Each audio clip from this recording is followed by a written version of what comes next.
Uh-oh.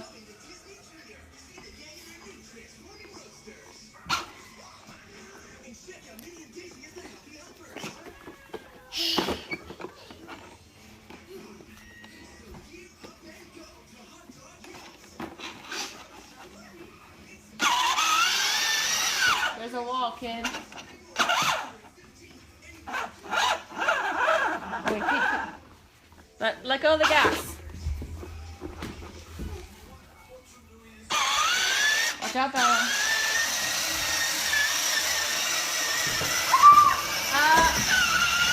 Mom.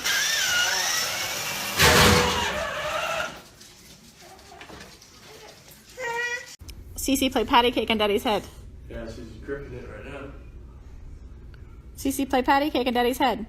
Go whack it, Daddy. Don't do that, Cece. Don't do it. Sounds kind of hollow. Whack it, Daddy. Don't spit. Don't spit on Daddy, please. Oh, that's a shower.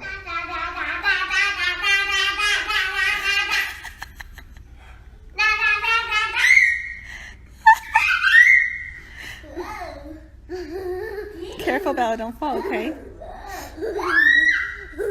Whack it, Daddy. Whack it, Daddy. One more time, Daddy. Whack it, Daddy. Whack.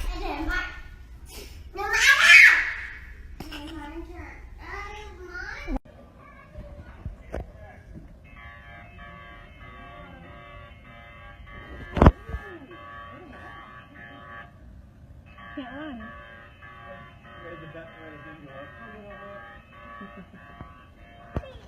Now I can hug you. Now I can hug you. Come here. Come here, little girl. Hey. Hey.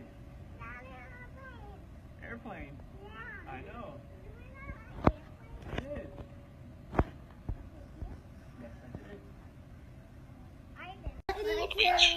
I don't want them to really go in the ocean. I mean, Ready, set?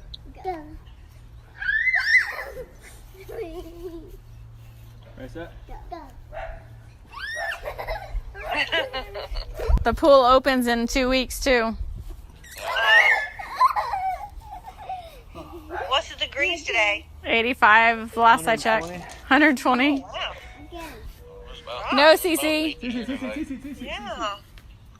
Cece, get girl. Oh gosh. Oh my gosh, are you kidding? She can climb that fence. I just turned the recorder on. Okay. So again, this room is recorded and video and audio. We introduced ourselves in the lobbies and earlier, so we're just going to do that again real quick. My name is Kevin Kobach. I'm with the Colorado Bureau of Investigation, and we're assisting the Frederick Police Department with this case involving Chris Watts. And this is Tim Martinez, also an agent at CBI. Sir, if you just introduce yourself. Dwayne Kessinger. I'm Nicole's father. Dwayne, what's your birthday? November 3rd, 1958. And home address for you, sir? 8801 West 65th Avenue. What city? And that's Arvada, 8004. And a cell phone or a home phone or where? 720-982-4547. Thank you. And Nicole, can you just introduce yourself for the recording? Nichol Kessinger. Do you need all the other stuff? Too? Yes, please.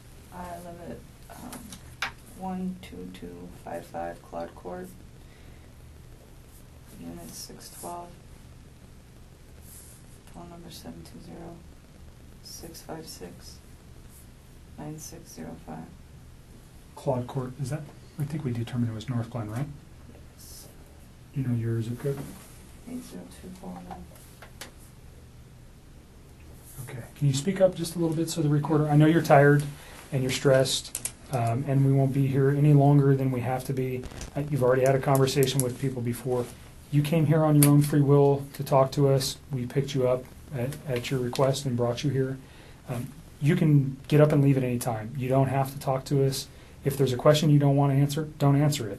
If you don't want to talk anymore, just tell me I want to leave. And I'm kind of in the way of the door, but you're not being You're not being interrogated as a criminal suspect. We're here to understand your relationship with Chris and what you know about Chris and his family and events relating to Chris Watts. And do you know him as Chris or Christopher? Either one. Okay. So the phone number that you reached him on, can you tell me what that number was? I think I deleted that out of my phone too. I just like cut him out of my life. It's a 910 number. You guys have it. We gave it to Mark yesterday. Yeah, I probably He'll have it, have but it. just in case. I don't have it If I anymore. recited it to you, would you know it? Just the first 3 numbers. But you know it as a 910 number? Yes, that's what I do know. I mean, that's what North Carolina or something. that's North what it Carolina. is.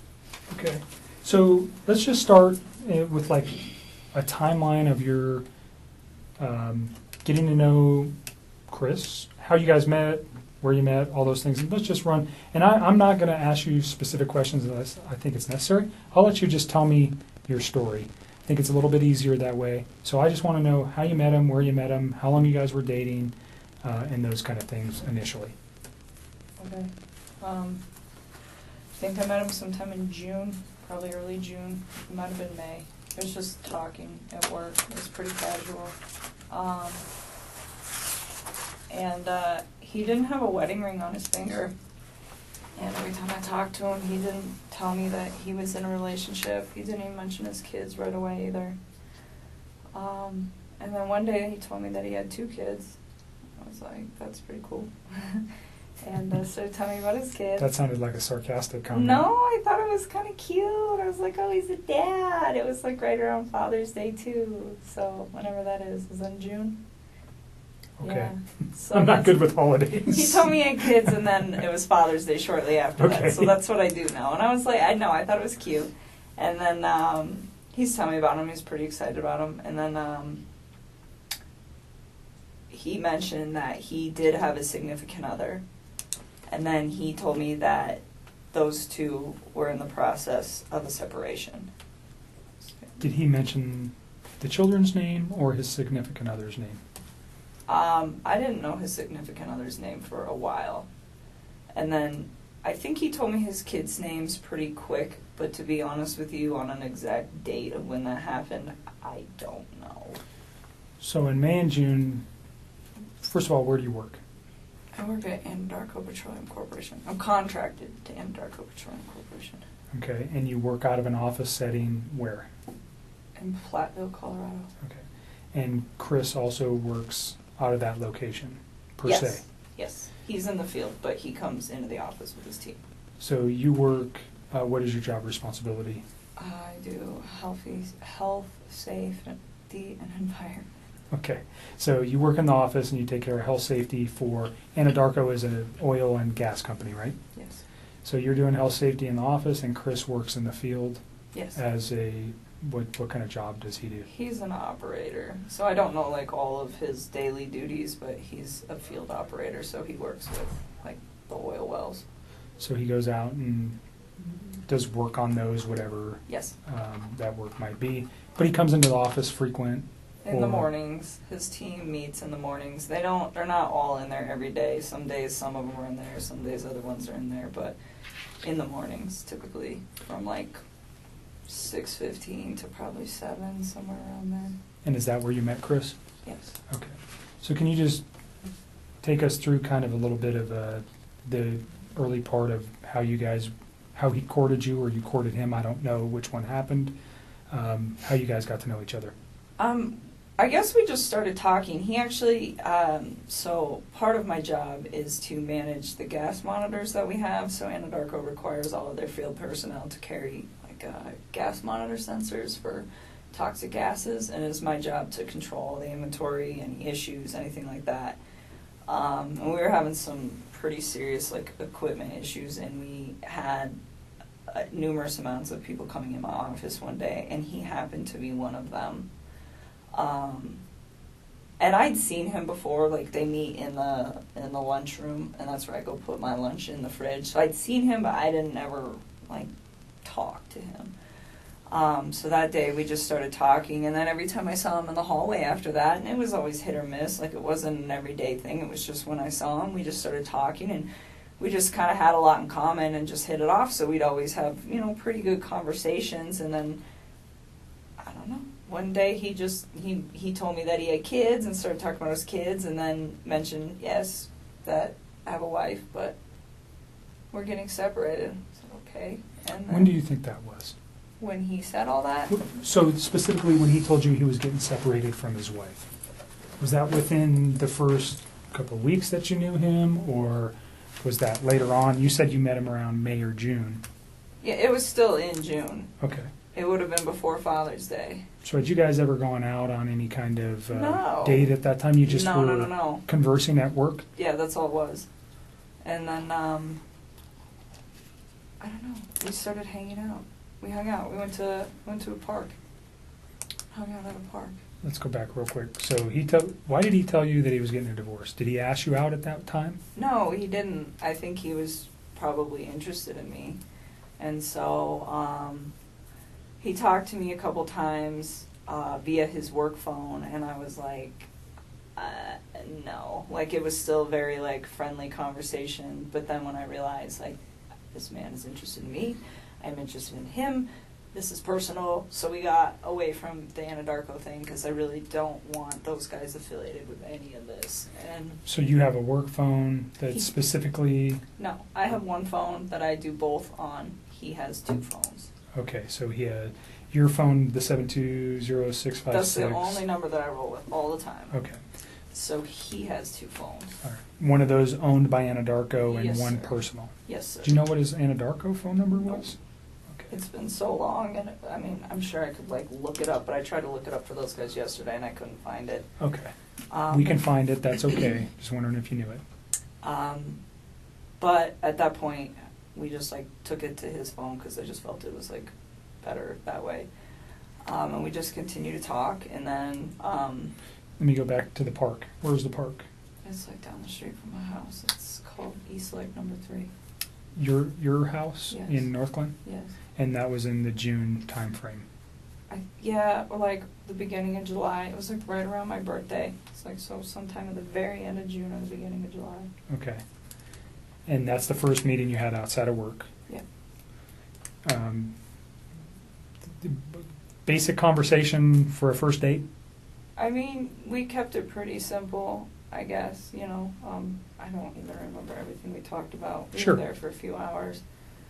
But Understand so if I ask about conversation, what I'm looking for, was he talking about his family during any of these meetings? Those are the kind of, I understand whatever you guys were talking about, relationship, your life, your interests, those things, we don't need to know that. What I'm interested in is knowing is when he brings up his children, when he brings up his wife, when he brings up financial information, when he brings up his home, when he brings up anything that may have been, and it's been a few days, so you've had a chance to reflect on some articles that you may have read, and unfortunately, that you're in a situation where somebody has been murdered. And that information, when you look backwards in your memory with the conversations with Chris, anything that he might have said that would be relative to that, and I'm not just, even if one day he was mad and he said, I want to do this or do that, anything like that, if he ever made any kind of statements that you were like, whoa, that was weird, or why would he say that, or why did he mention that? Do you understand what I'm no, looking for? I completely understand. I just feel like some of this happened so long ago that I can't tell you like the exact words of the exact conversation at the exact time and Sure. place, because it's like we had a lot of conversations. I mean, we talked every single day. So it's So if there's like a- I'm trying to help you guys with the stuff like the stuff that's more current. I can give you guys a lot more like detail and exact times. But when you're asking me about something that happened 6 weeks ago and exactly what was said, it's like, I mean, I'm sure I can give you a general idea, but to be honest with you, like to pinpoint exact words, it's not going to happen. I'm not looking for exact words, just more, let's say 6 weeks ago he said something that triggered with you last night. That's what I'd be looking for. Or something 4 weeks ago. And if you don't remember where it was or the specific words, that doesn't matter. Just he said something that was off the wall, or he said this, or he said that, that has caused you a moment to pause and you go, wow, I wonder why he said that, now knowing what you know today. Do you understand where I'm going with that? I completely understand. And to be honest with you, I mean, there were several discussions that we had about his current relationship and where it had gone and what it had caused. And he talked about his kids from time to time. But the thing is he was never hostile. It was never anything aggressive. Like, even when he spoke of his wife and the fact that they were separating, it was never, like, ill. It was still very kind. It was just like, this is not working, and would explain why, but it wasn't anything out of the ordinary or anything that I think would scare me. And to this day, even after everything that I found out, I still look back at that and I don't see any red lights with the way that he spoke of his family. Okay. Can you just describe his overall demeanor over the 8, 10, 12 weeks that you guys knew each other? It wasn't that long. It was like 6 weeks that we were hanging out. Well, I guess we knew each other longer. Okay, but you met him in the office, and just his overall persona, who was he aggressive? Was he mellow? Was he calm? Was he outspoken? Who was Chris? I think he's an introvert. I would consider him to be like a pretty, I don't want to say he's a very reserved individual. I think he's probably more reserved around other people. I think he emphasized to me that one of the reasons that he really enjoyed talking to me is because he felt like he could get out of his shell. He said around most people he just didn't really feel the need to talk and converse, and it wasn't just in his home life, just in general. It wasn't something where he's an introvert. And he said with me, it made him feel like he could really just start talking about things that excited him, and I think a lot of that had to do with the fact that we had things in common. So with me, I think he was a little bit more outgoing, but even then, I would still consider him to be an introvert. I mean, not on the extreme end. If an introvert went to 1 to 10, I'd put him at a 4 or 5. So on the lighter side of introversion. Pretty even-keeled. Yes, really relaxed, all the time. He was never really worked up about anything. Just mellow, chill, easygoing guy. Very much. Okay. And he was that way with you. Did he ever have any kind of? Did you guys ever have arguments? I mean, No. Pretty short relationship. No arguments during that time. No. Did he ever lose his temper at any time? Never. You guys never had a yelling match? No. So you never saw him upset or mad? No. And there was a couple times that we had some disagreements on things that as we further progressed into this story, but it was never, I am very calm when I talk to people. It's extremely rational when I handle situations that there's a disagreement in, and he always was the exact same way.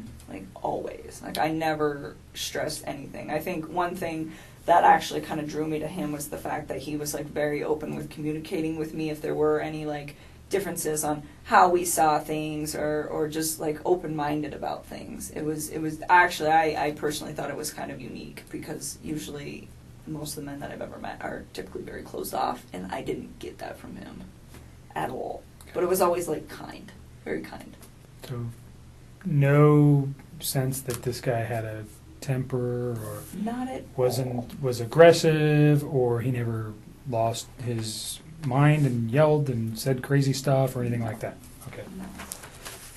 So can we just kind of go back to your relationship? You say you guys had a lot in common. What was that? Oh, I mean, we're both really into fitness. I think that's important. It's a lifestyle. Both of us ate pretty healthy, so I think that was important as well. He's a total gearhead. He likes cars a lot, and I don't know nearly as much about them, but it's always been something that I've been pretty interested in, so we definitely talk about stuff like that. And I guess he was always willing to learn new stuff, and vice versa. I like to travel a lot, and it's not something that he's done a lot, but he seemed really interested in what I had to share with him, and vice versa. So even if it wasn't something that we originally had in common together, it was just hey, I respect what you have to say, and vice versa. So you guys just yin and yang. You got along pretty well. Very well. And no time, he never gave you an indication that None. that he was having issues So during your guys' dating time, did you guys spend most of the time at your place? Always. Okay, always at your place. I told, or we'd go out, but I told Mark yesterday, he asked me if I went over there, and I told him about one time that I went over to that house. I've been to that house twice, but it was very, very brief, and it was not like an extended stay. I did not feel comfortable there, or like, I just didn't want to be there. It's not my life. Like, that is somebody else's life and somebody else's existence, and I respect that. That's their space. And so I used to tell him, well, come to my house because this is our space. This is my space. And so for me, out of respect just for, like, whatever situation he had going on and the fact that it's not my home, I felt that it was better to be in my place. And I live alone. I don't have any roommates or anything, so it's pretty easy to do that. So during June and July, were you aware that his family was not his? Did you meet his children? Nope.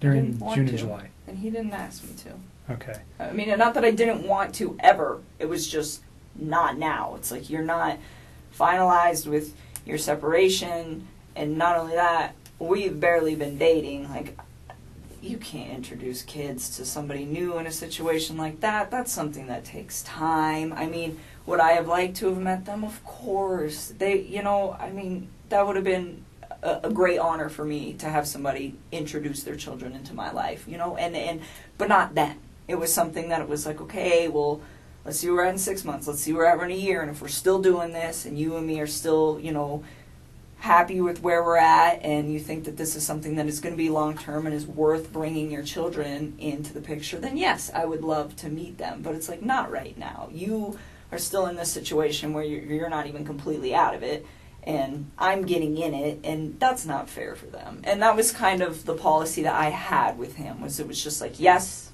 but not yet. So did he ask to introduce you to his children? Not at that time. Okay. I think both him and I were on the same page of eventually, if things went as they should in I understand you guys' relationship. relationship is very new and young. Yeah. So although it was short, just laying everything out helps us understand what actually was going on with him. And Yep. I might ask you a question and you're going, why the heck would he ask me that? Probably because I have information that I'm not willing to share with you, and I'll tell you that right now. I'm not going to tell you. Some questions I'm going to ask you, and you go, what the heck?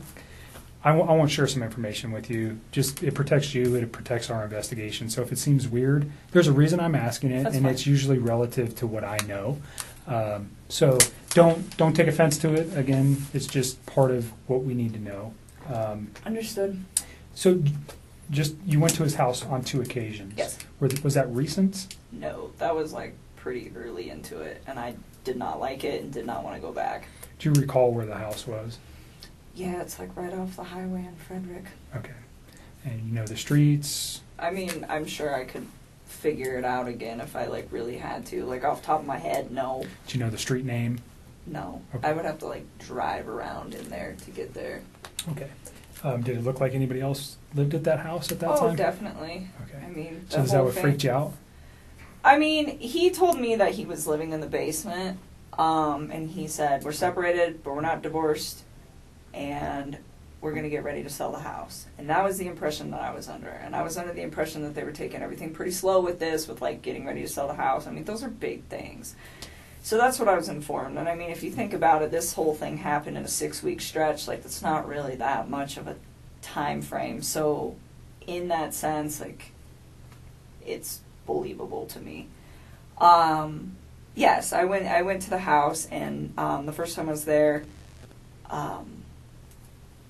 I hung out in their like front living room. I just sat on the floor, and it was on the 4th of July. It was the morning of the 4th, and I was helping him to set up MyFitnessPal app and like track his food, his calories and stuff, because he does pretty good with the working out and stuff. And he asked me, he's like, "Can you help me just like get this dialed in?" It's like, "Yeah, I can do that." So that he invited me up to the house, and I was already kind of hesitant to do it because I was like, there are other people that live here, and I just felt like it was an invasion of space. And so I went up there, and we just stayed in that front room, and I helped him out with that, and got him all set up with that. And then, he asked me if I wanted lunch, and he grilled chicken and carrots. And then that's all he had. And I was like, okay. So we So we ate, and then I left. And then there was another day about, I can give you the date-ish. Let me look at a calendar. I think it was the weekend after my birthday. Just a thing on the courtesy for the phone for, what was that guy's name, Don? This gentleman, Oh. Thornton PD. I just met him today. Oh, Do you want to do the phone I forgot today? about that. For TPD. It's not for them. They're doing it for us. Yes. We don't have the equipment with us to do it, and I asked them to do it for us. They're not involved in this investigation. He would just be a computer person. He would not be looking at any of this stuff. That would fall to myself. So keep that in mind. He's not involved in this investigation. Thornton PD has nothing to do with this, other than letting us use their facility and helping us with some electronic download. He's not going to look at your phone right now. He's going to put it on a disk and they're going to give it to me. Gotcha. I don't know, what do you think? I really want to help you guys. I do. I feel like this whole thing is just going to be crazy regardless of whether I give you my phone or not. I mean, that's kind of how I look at it. Like, it's happening. It's going to happen. Well, the text Media's just reiterate gonna- what you've been saying all along, so it's not like... Well, they do. That's the other thing, too. I mean, that's kind of a good backup. Yeah, I'll give I it think to 'em. you hit the nail right on the head. There's reasons why we want everything. It validates things that we know. I'm not going to come out and tell you that if you tell me something today, we'll validate it with your text messages, whether it's the ones we have now I or the will- ones you're going to give us. I'll give Certainly. it to 'em. If you want to go get him. I want you to read this, is what I want you to do before you decide that, okay? So the second time I went to that house, I'm not sure what day it was, but it was the weekend of the 14th. Of August? July. I don't know if it was the 14th or the 15th. One of those 2 days. But we had went out and we stopped there just real quick on the way back. And we were there not very long. But that time I saw a picture of his wife and one of his kids. And I remember thinking to myself, like, wow, she's so beautiful. And I, like, took a step back and I was just like, this man has a gorgeous house. He has beautiful babies. He has a beautiful wife. He has an awesome job. Like, why would he want to leave this? And I remember talking to him about it, and that was the first time that I tried to actually say, what do you think about not separating from your wife? Like, what if you really try to work on this? And he had expressed to me that we've tried to work on this, and it's not working, so that is why we're separating. And I spent some time, like, just, you know, kind of, because it almost made me feel bad, where I was, like, to the point where I'm engaging in a relationship with a man who, the way he described it, is in a contractual agreement, but was not in, like, an emotional relationship with somebody. And for me, the way I would have preferred to do this is to avoid it till that contractual agreement was also done, and he was done. And he could have approached me and said, I'm just had a divorce, you know, maybe we could take this slow, what do you think? But instead it was, oh, we're separated and we're working on a divorce. And that is the part that I feel bad about, because I should have waited on that and I didn't. And, you know, I was just like, well, they're already there. So, you know, but then being in a house was just like, why? Fix this. Find a way to fix this. Make it work, you know? And I was like trying to push him to do it, and he seemed pretty reluctant to do it. He didn't want to. And, I don't know, we were still seeing each other fairly frequently, but I kind of like backed away so we weren't hanging out quite as much, and we were still close, but it was just, like, I really wanted him to try. Like, I wanted to know that he tried and it didn't work, and then he moved on, not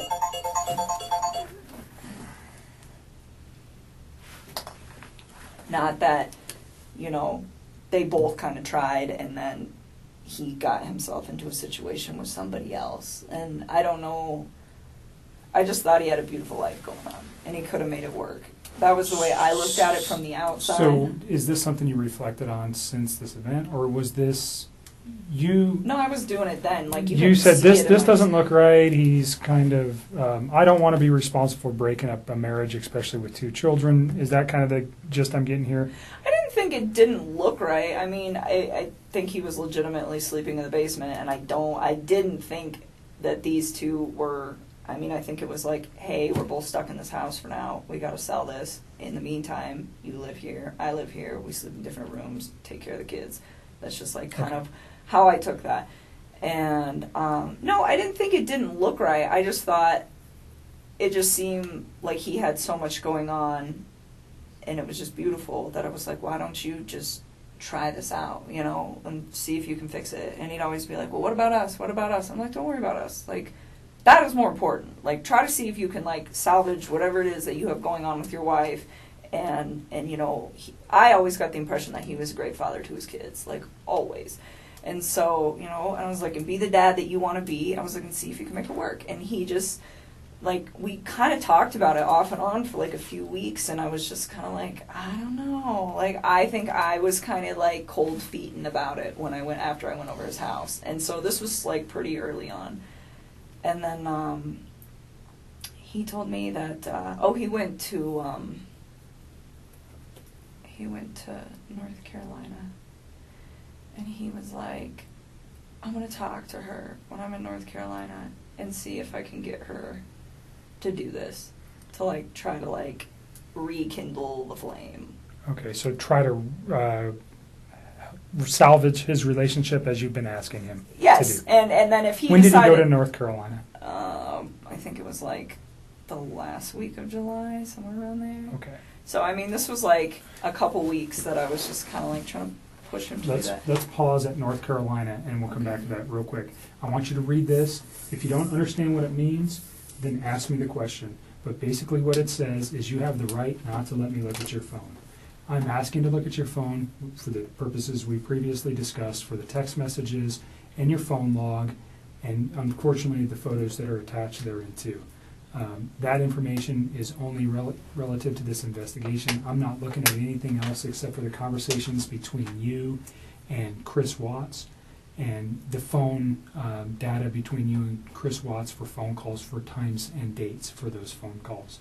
And then the content of the text messages that are there. And we'll write that specifically down here. Understand that. I just don't want anybody to get some of those texts. Like, they have nothing to do with this case, and they're just like... Between you and Chris? Yes, they're just...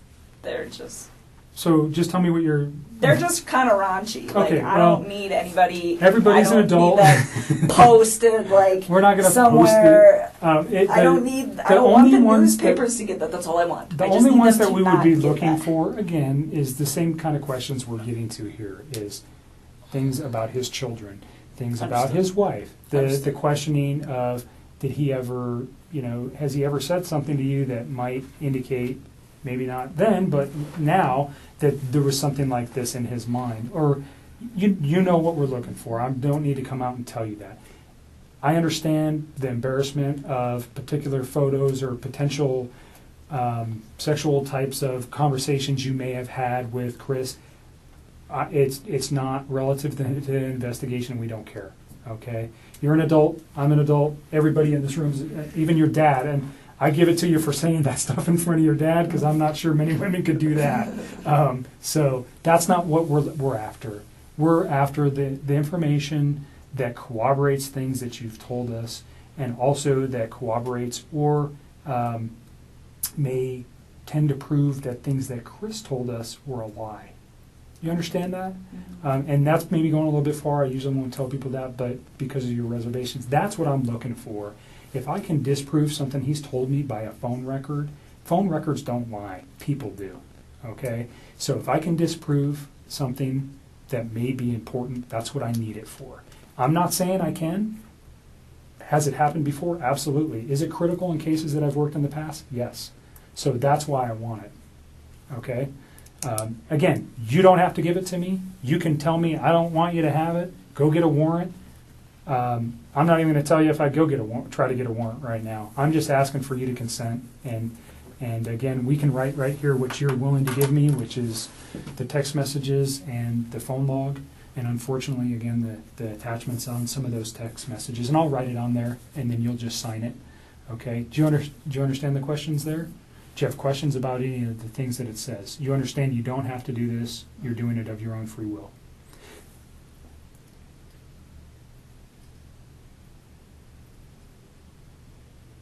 And I know you're tired, so if you want to let your dad read it too, He will. Thank you. that's a good idea. Can you fill it out before I sign it? Yep. And just you read it, and if you have any questions, then we'll put on there what we're after.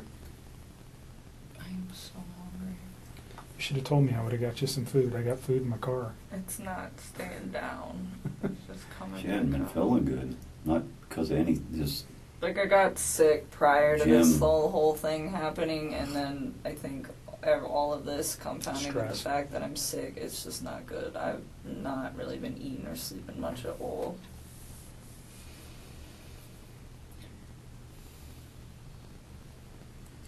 yeah.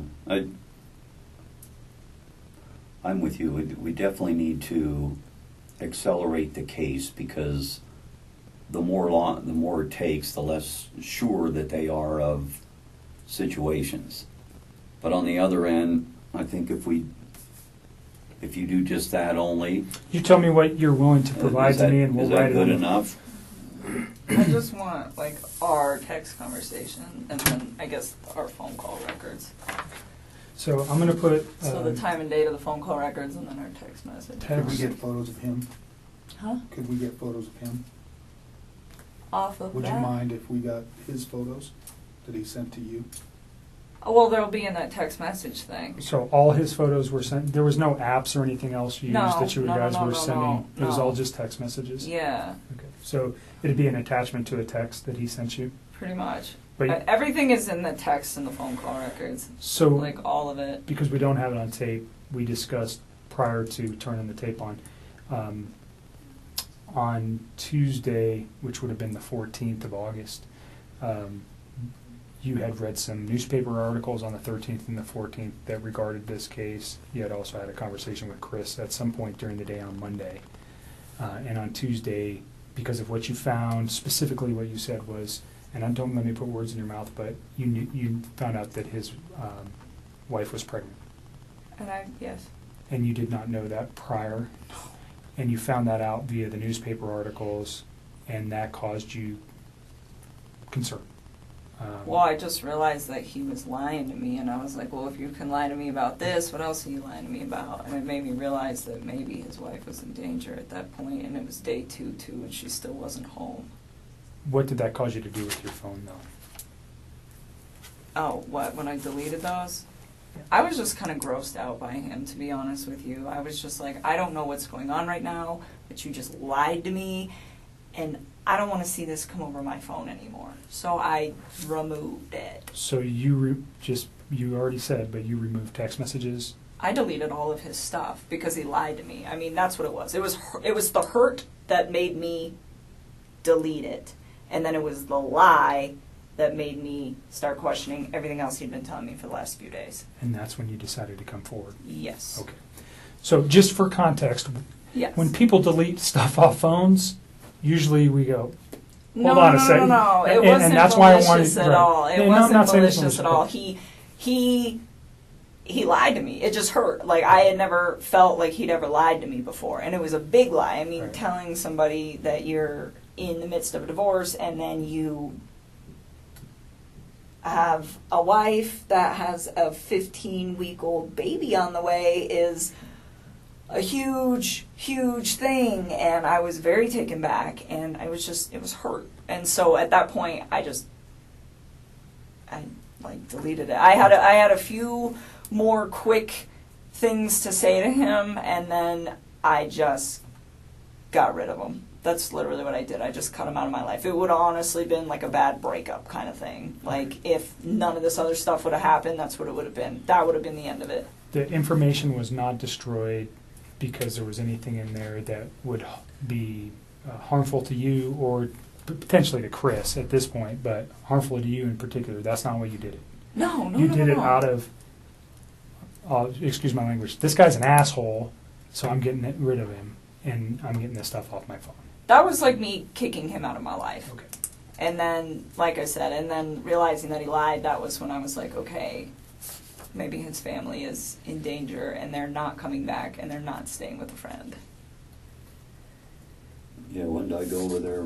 Tuesday morning? Wednesday morning. Wednesday. I called you Wednesday morning. That's when we started discussing you guys need to get everything that it just... You can understand the importance of... Oh, no question. We were... Like I said, people lie, phone records don't, and they really help specifically establish dates and times. Mm-hmm. I think we have a very good grip on that in this case already, but there may be a time when we go, we need to know something else, and then we would have it. We don't want to lose it, and that's really what it is for us, is if we lose information that later on we go, man, I wish we would have got that. And we may never even use these. We may never even look at them. But if we have it now, then we don't worry about losing it. So I appreciate you being cooperative and giving it to us. Yeah. So the first thing I wrote was text messages between Chris Watts and attachments. Okay? So, because we're talking about the photographs, unfortunately, that cause you much disdain. And then I am going to put phone log for calls between yourself and Chris Watts. Your phone number is 720 656 9605.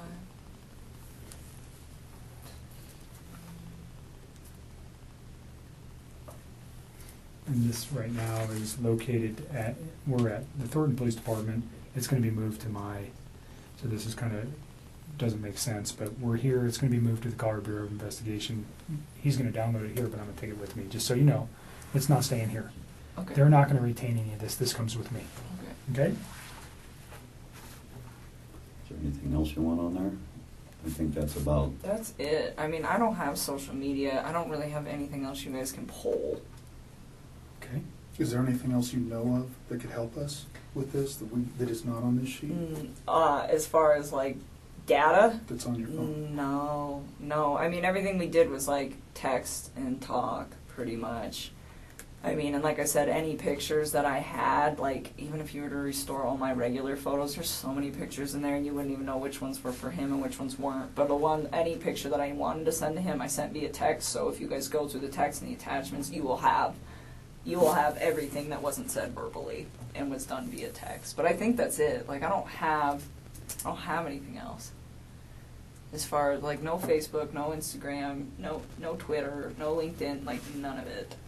So there was never any of that kind of correspondence. So I think that should probably cover everything you guys will need. Is there any particular messages that would help me so I don't have to look at, because whatever's on your phone, I don't know how long we're going to get back to, but let's say is there a particular date or time or message that stands out to you that would be relative to, specifically to the investigation into this case, that might assist me in understanding why something like this could have occurred? I'm still in shock that this whole thing happened. I can imagine. That's why I gave him the benefit of the doubt for the first day, because I was just like, no way. Like, I didn't even think about that. I mean, murder was not on the top of my mind when somebody doesn't come home for an evening, especially if they've just, like, had some sort of, like, heated conversation. It's like, okay, you guys are separating, you have a heated conversation, you leave for a night. Like, I didn't even think this guy killed his wife. I mean, that like, murder is on something on the top of my mind when I call one of my friends for 3 or 4 hours and she doesn't answer the phone. Like, that doesn't even process to me as, like, a real thing that is a possibility at that point. And so that's why I gave it a day, and then the second day I was talking to him, he was just, like, a hot mess, I could tell. And then with, like, the way he was talking to me, and then that's kind of when I cut him off and I stopped talking to him. And then... So remember what you just said, and we're going to get to that, because that's probably a very important conversation. So if you want to know days, I would probably honestly just start at like Sunday and work your way forward. I mean, all the rest of that stuff, it's just like the small talk of like, hey, this, you know? I mean... And your relationship building through the 6 Yeah, weeks. I mean, like, and if you go, like, maybe, like, a week further back, like, there's times, like, I was trying to help him find an apartment, like, just for him, not for me, but for him and his kids, to get set up, and, like, there's times where I'm like, well, where's your wife moving to, like, how close is she going to be to you? You should be within, like, 30 minutes of your kids, so they're close, and, like, you want to be close to their school and close to your gym, and, like, what's your price range? Like, I was helping him get all of this stuff set up, and it was, like, in a very decent manner. And I don't know if all of that is in text. Some of it's probably on the phone. Like, at this point, I've talked to him so much that I don't even know which parts are, like, verbalized and which parts are texted at this point. But we can figure it out. Okay. You see what I wrote? Text messages between Chris Watts and attachments, and then the phone logs for calls between your phone number and Chris Watts. Those are the two things that we'll ask to be extracted from your phone. So if you're okay with that. Why does that say items removed? Cell phone data. Isn't that this? That is that, and that's what he's going to remove, and then that officer is going to fill that out. Gotcha. What is the date? I don't even know what Today is the 16th.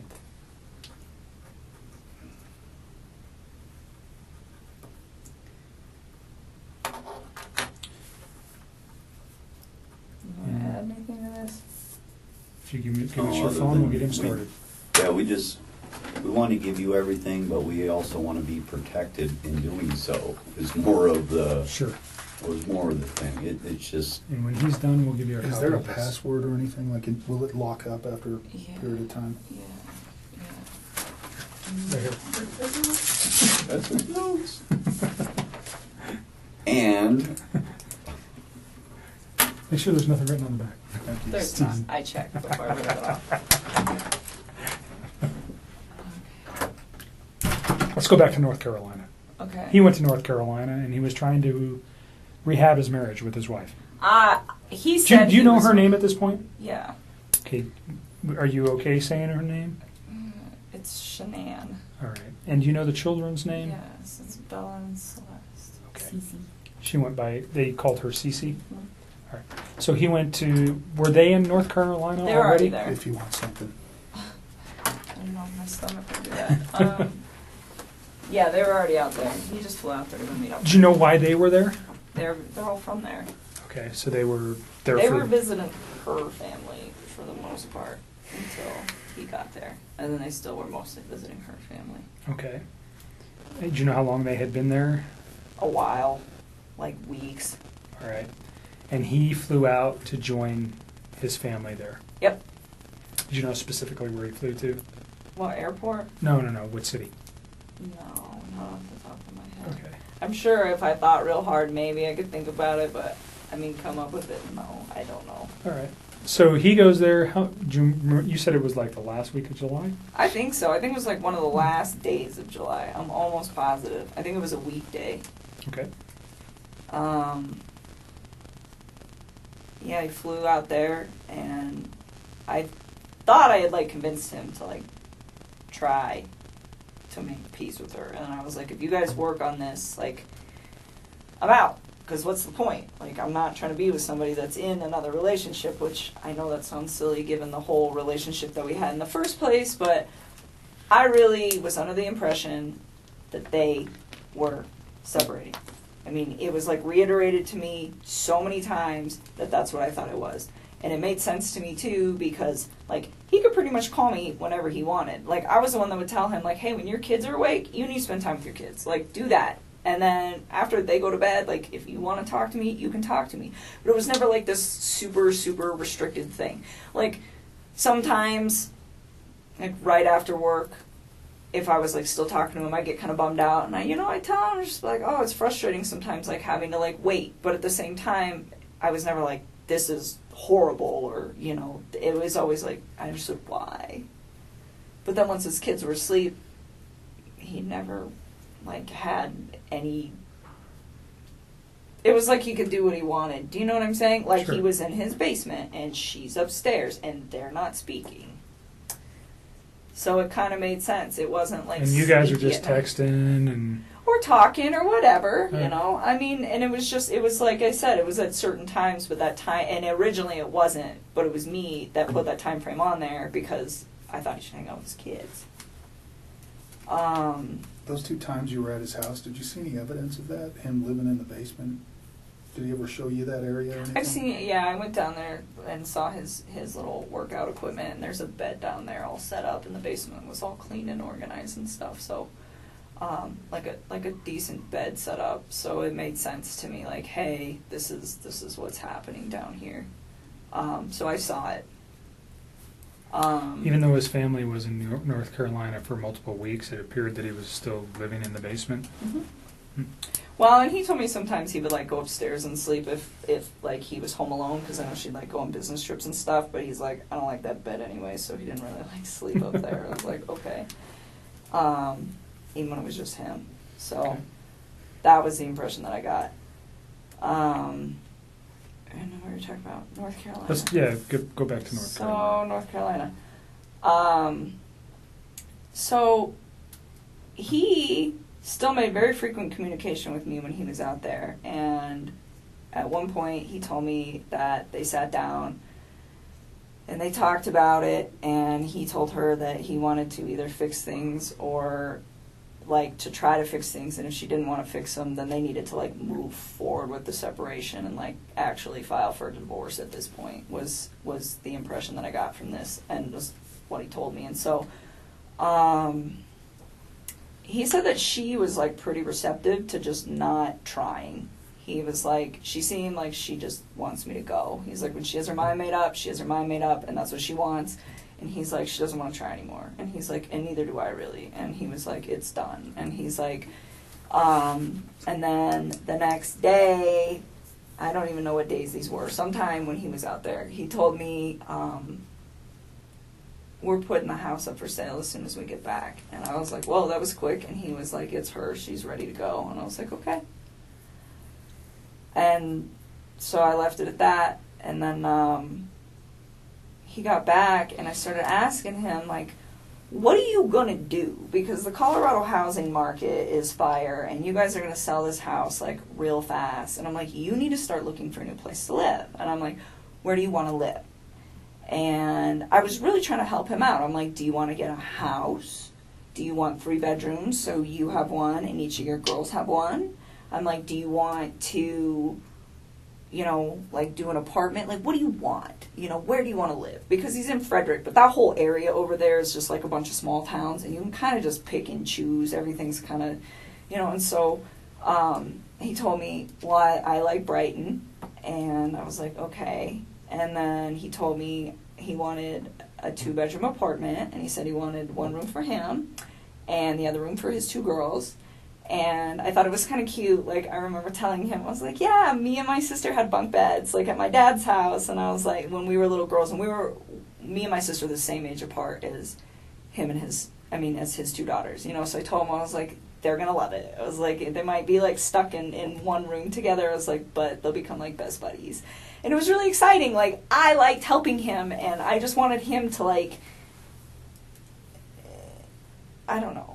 This is what he told me he wanted. So I was like, well, I will help you do the research. But another thing that I really took care of was to be like, where is she moving to? I was never like, you know what, screw your wife, try to get full custody. None of that bullshit. It was always just like, you know, I'd ask him, I'm like, well, what kind of custody are you guys going to have? Because he at work, they're about to switch his schedule. So right now he's like on Monday through Friday, and they're about to switch these guys to 8 days on, 6 days off. That's tough.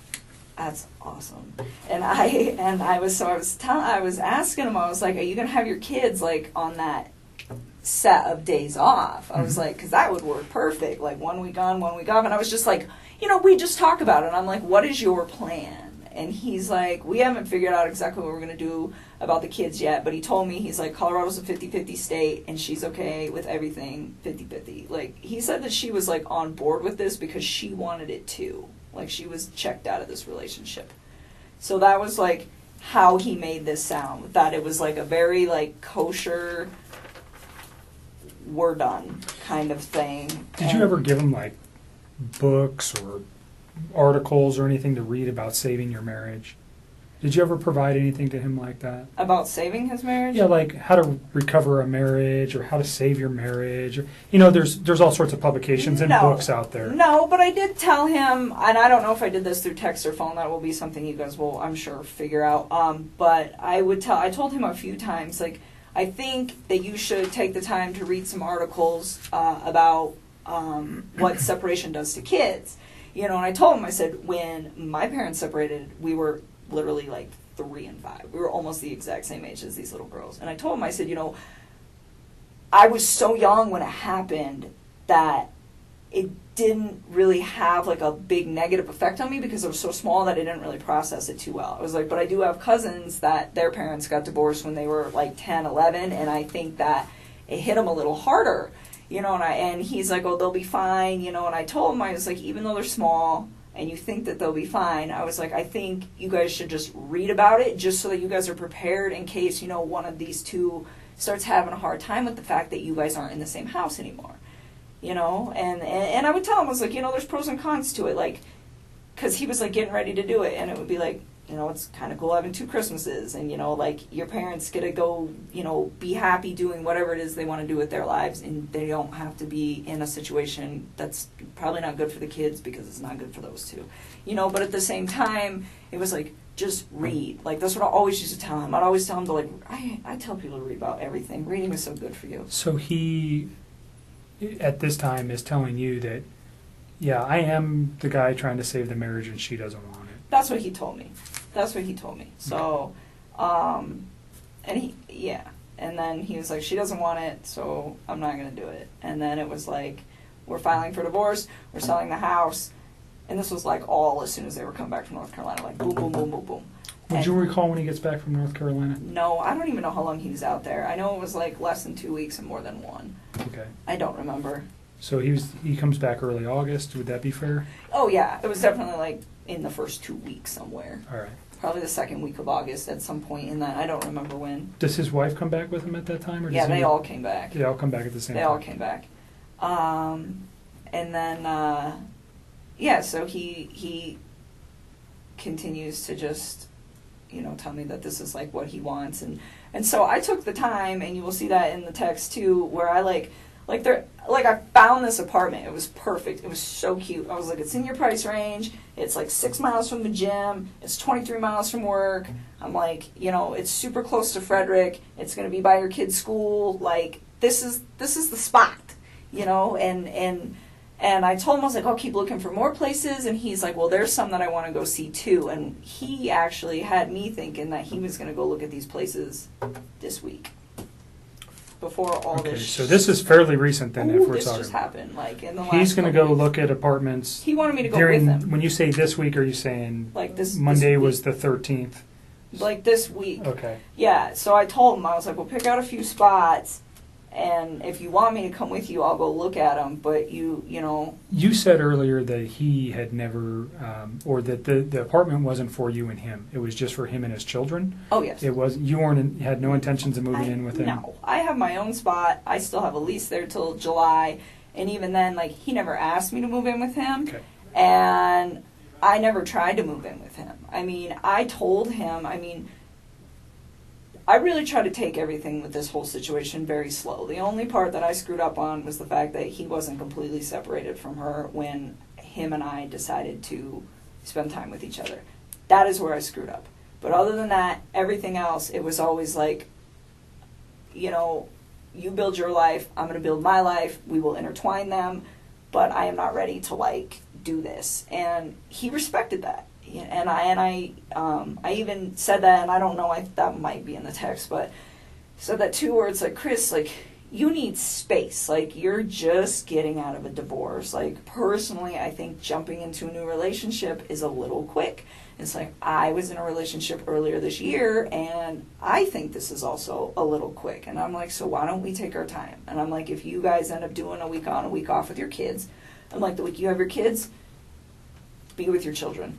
And the week that you don't, I'm like, I don't even want to see you every day. I'm like, I think we should spend like a few days of that together. I'm like, because I like my space, and I think you need your space. I think you need your space to, like, develop your identity again and, like, get it back, because I think he's just been, like, so wrapped up in this whole thing that he's got in his own life and his life that he doesn't remember probably what it's like to like be single or have time where it's like just him. Sure. And so I was just like, like embrace that. I think it's a beautiful thing, and I really try to like take it smart with all that. And it was the same thing with his kids. I was just like, like, and we talk about things every once in a while where I'd be like, hey, if I ever meet, because like I have a lot of house plants. That's a good example. So I have a lot of house plants, and I told him, I was like, one day if I ever meet your kids, I was like, I'm gonna show these girls how to like paint pottery and plants. I was like, I think they would love to see something grow that they built. I think it would be really, really cute. And like little stuff like that, but it wasn't very frequent. It wasn't, hey, we should get married, and hey, we should have babies, and hey, I want to live with you, and hey, I need to meet your children now, and let's cut the mom out. It was never like that. And there was never any conversation about, we can't do this with her around, we can't do this with the kids around. No. He never said that, you never said that. No. So the way you guys were trying to make this work was just, slowly trying to come together because of his current situation, and you, by your own account, Mine. You're just a independent person. It sounds like pretty much, yeah. And but through text message or through conversation, he never said, "Hey, this isn't going to be financially able. I'm not going to be financially able to do this," or "This isn't a good thing. I got these kids." None of those conversations ever came up. No. He told me like he had a budget restriction. So for his apartment, and I'm pretty sure this is in the text, and this will probably be in the last couple weeks, he told me $1,100 to $1,400 when I was asking him. Like, because I told him I'd help him do homework. I was like, you do some homework, I'll do some homework. We'll knock this out, because if you guys are for real putting the house up, you got to figure it out. And so that was his budget. And I remember asking him, I was like, you sure you don't want to just get like a house? And he's like, I never thought about a house. I'm like, yeah, you can rent houses, man. Like, it's a thing. And he's just like, I don't know if I can afford that. And I was like, okay. And I knew that those two had been through some financial trouble. I definitely found out a lot more about that situation in the newspaper recently. Okay, so prior to the newspaper, how did you know he was in financial difficulty? Because when I went to that house, everything in there is very, very, very, very nice. It looks like it all comes with a very expensive price tag. And I didn't say anything to him about it, but I could kind of tell then where I was like just looking at everything like, how do you guys afford this? And then he has that car. I don't even know how much that car costs. But what car is that? That Lexus. I'm sure that thing costs like $80,000, but just like money. Like everything just looked like it costs a lot of money in that house. You probably have a decent idea of how much money he makes. Yeah, and it's not enough money to pay for all that. Not even close. Did you have any idea of what Shanann did for a living or how much money she might have made? I had an idea. I would consider her like a sales rep. I don't know how else to describe that. For the company that she worked for, and I don't know exactly how much she made. He said that she was really competitive and she liked to try to keep up with him. He's like, she gets close sometimes. So I don't know how much those two brought in. Off the top of my head, if I could guess, probably somewhere around like $140K a year. I don't know, because I don't know exactly how much he makes, and I don't know exactly how much she makes. But based just off of like what I know about the oil field, like, yeah, I would say that's probably an accurate estimate. So even if they're making, let's just use the figure $100,000, they're living above their means or below their means? Oh my God, like way too much. Way. Did he ever discuss with you any of those issues? A little. I didn't know about the bankruptcy or any of that until I read on the newspaper about that. But I think he was really frustrated with the situation. He told me, he's like, I feel like my paycheck goes in my bank account and I just watch it go like this. He's like, but it doesn't have to. He's like, she makes it like that. And I was just was he resentful for that? I don't know if he was resentful. I just think he was frustrated by the fact that they could be doing a lot better financially, and she, from the vibe that I got, had really bad spending habits. So she was a spender. The car hers or his? I think it's hers. Okay. I'm pretty sure that that's hers. Do you know what other car they might have? Well, his APC pickup truck. And that's it, I think. That's owned by Anadarko, though, right? Yeah. But so I don't think they own any other vehicles, as far as I know. I think it's just that thing. And Anadarko doesn't allow him to drive that on his own personal time, right? So he's just got one vehicle. Yep. And it's a very expensive Lexus. And then they live in a pretty expensive house. It's a huge house. Yeah. I was very taken back when I saw it. I was just like, whoa.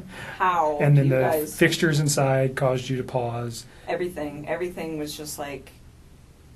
And then you mentioned today you read something about bankruptcy. Yep. What did you read? That those guys filed bankruptcy for a lot of money in. Who are those guys? To that couple.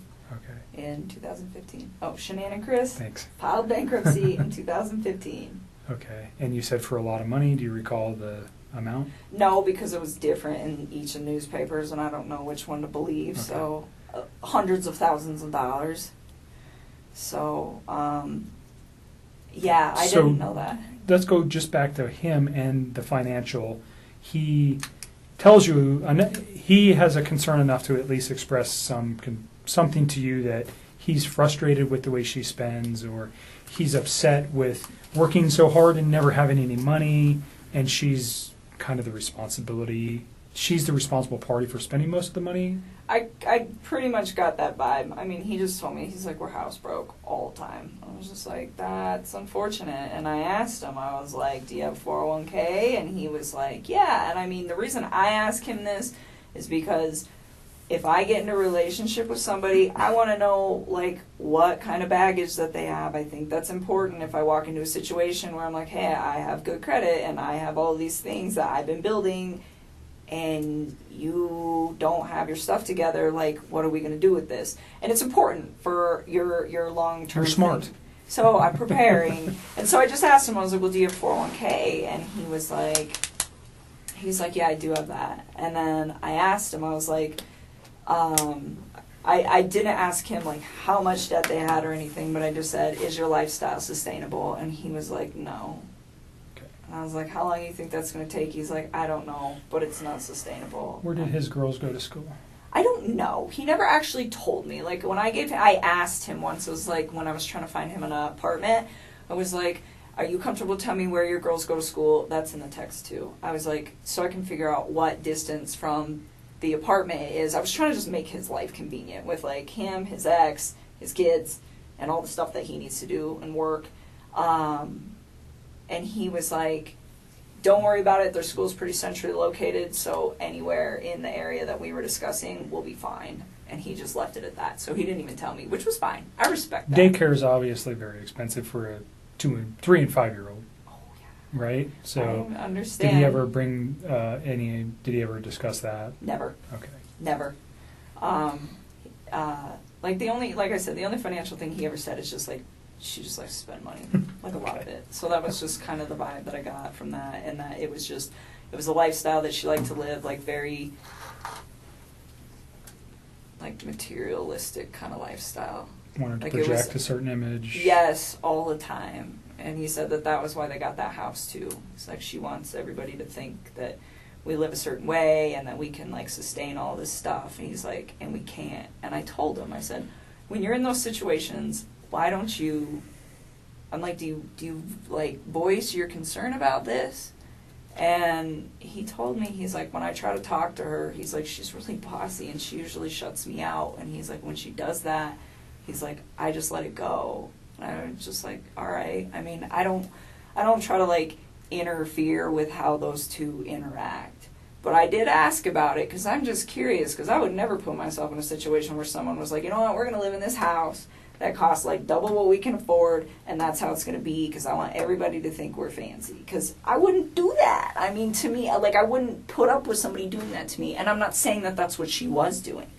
I mean, for all I know, he could have been completely lying about this. He could be the one spending all the money. Sure. You know? This is just what he told you.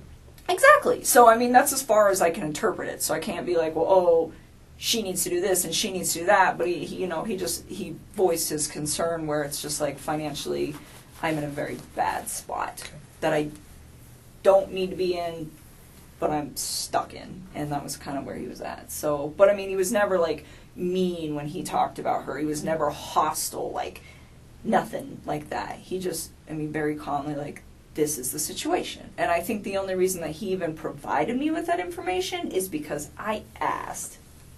Okay. You said something about her being controlling or Bossy. bossy That's what he said. um, Bossy. in like all aspects of their life, or what? Do you know exactly what he meant by that? How that affected him? I think he was just saying when he voices his opinion, it's not her.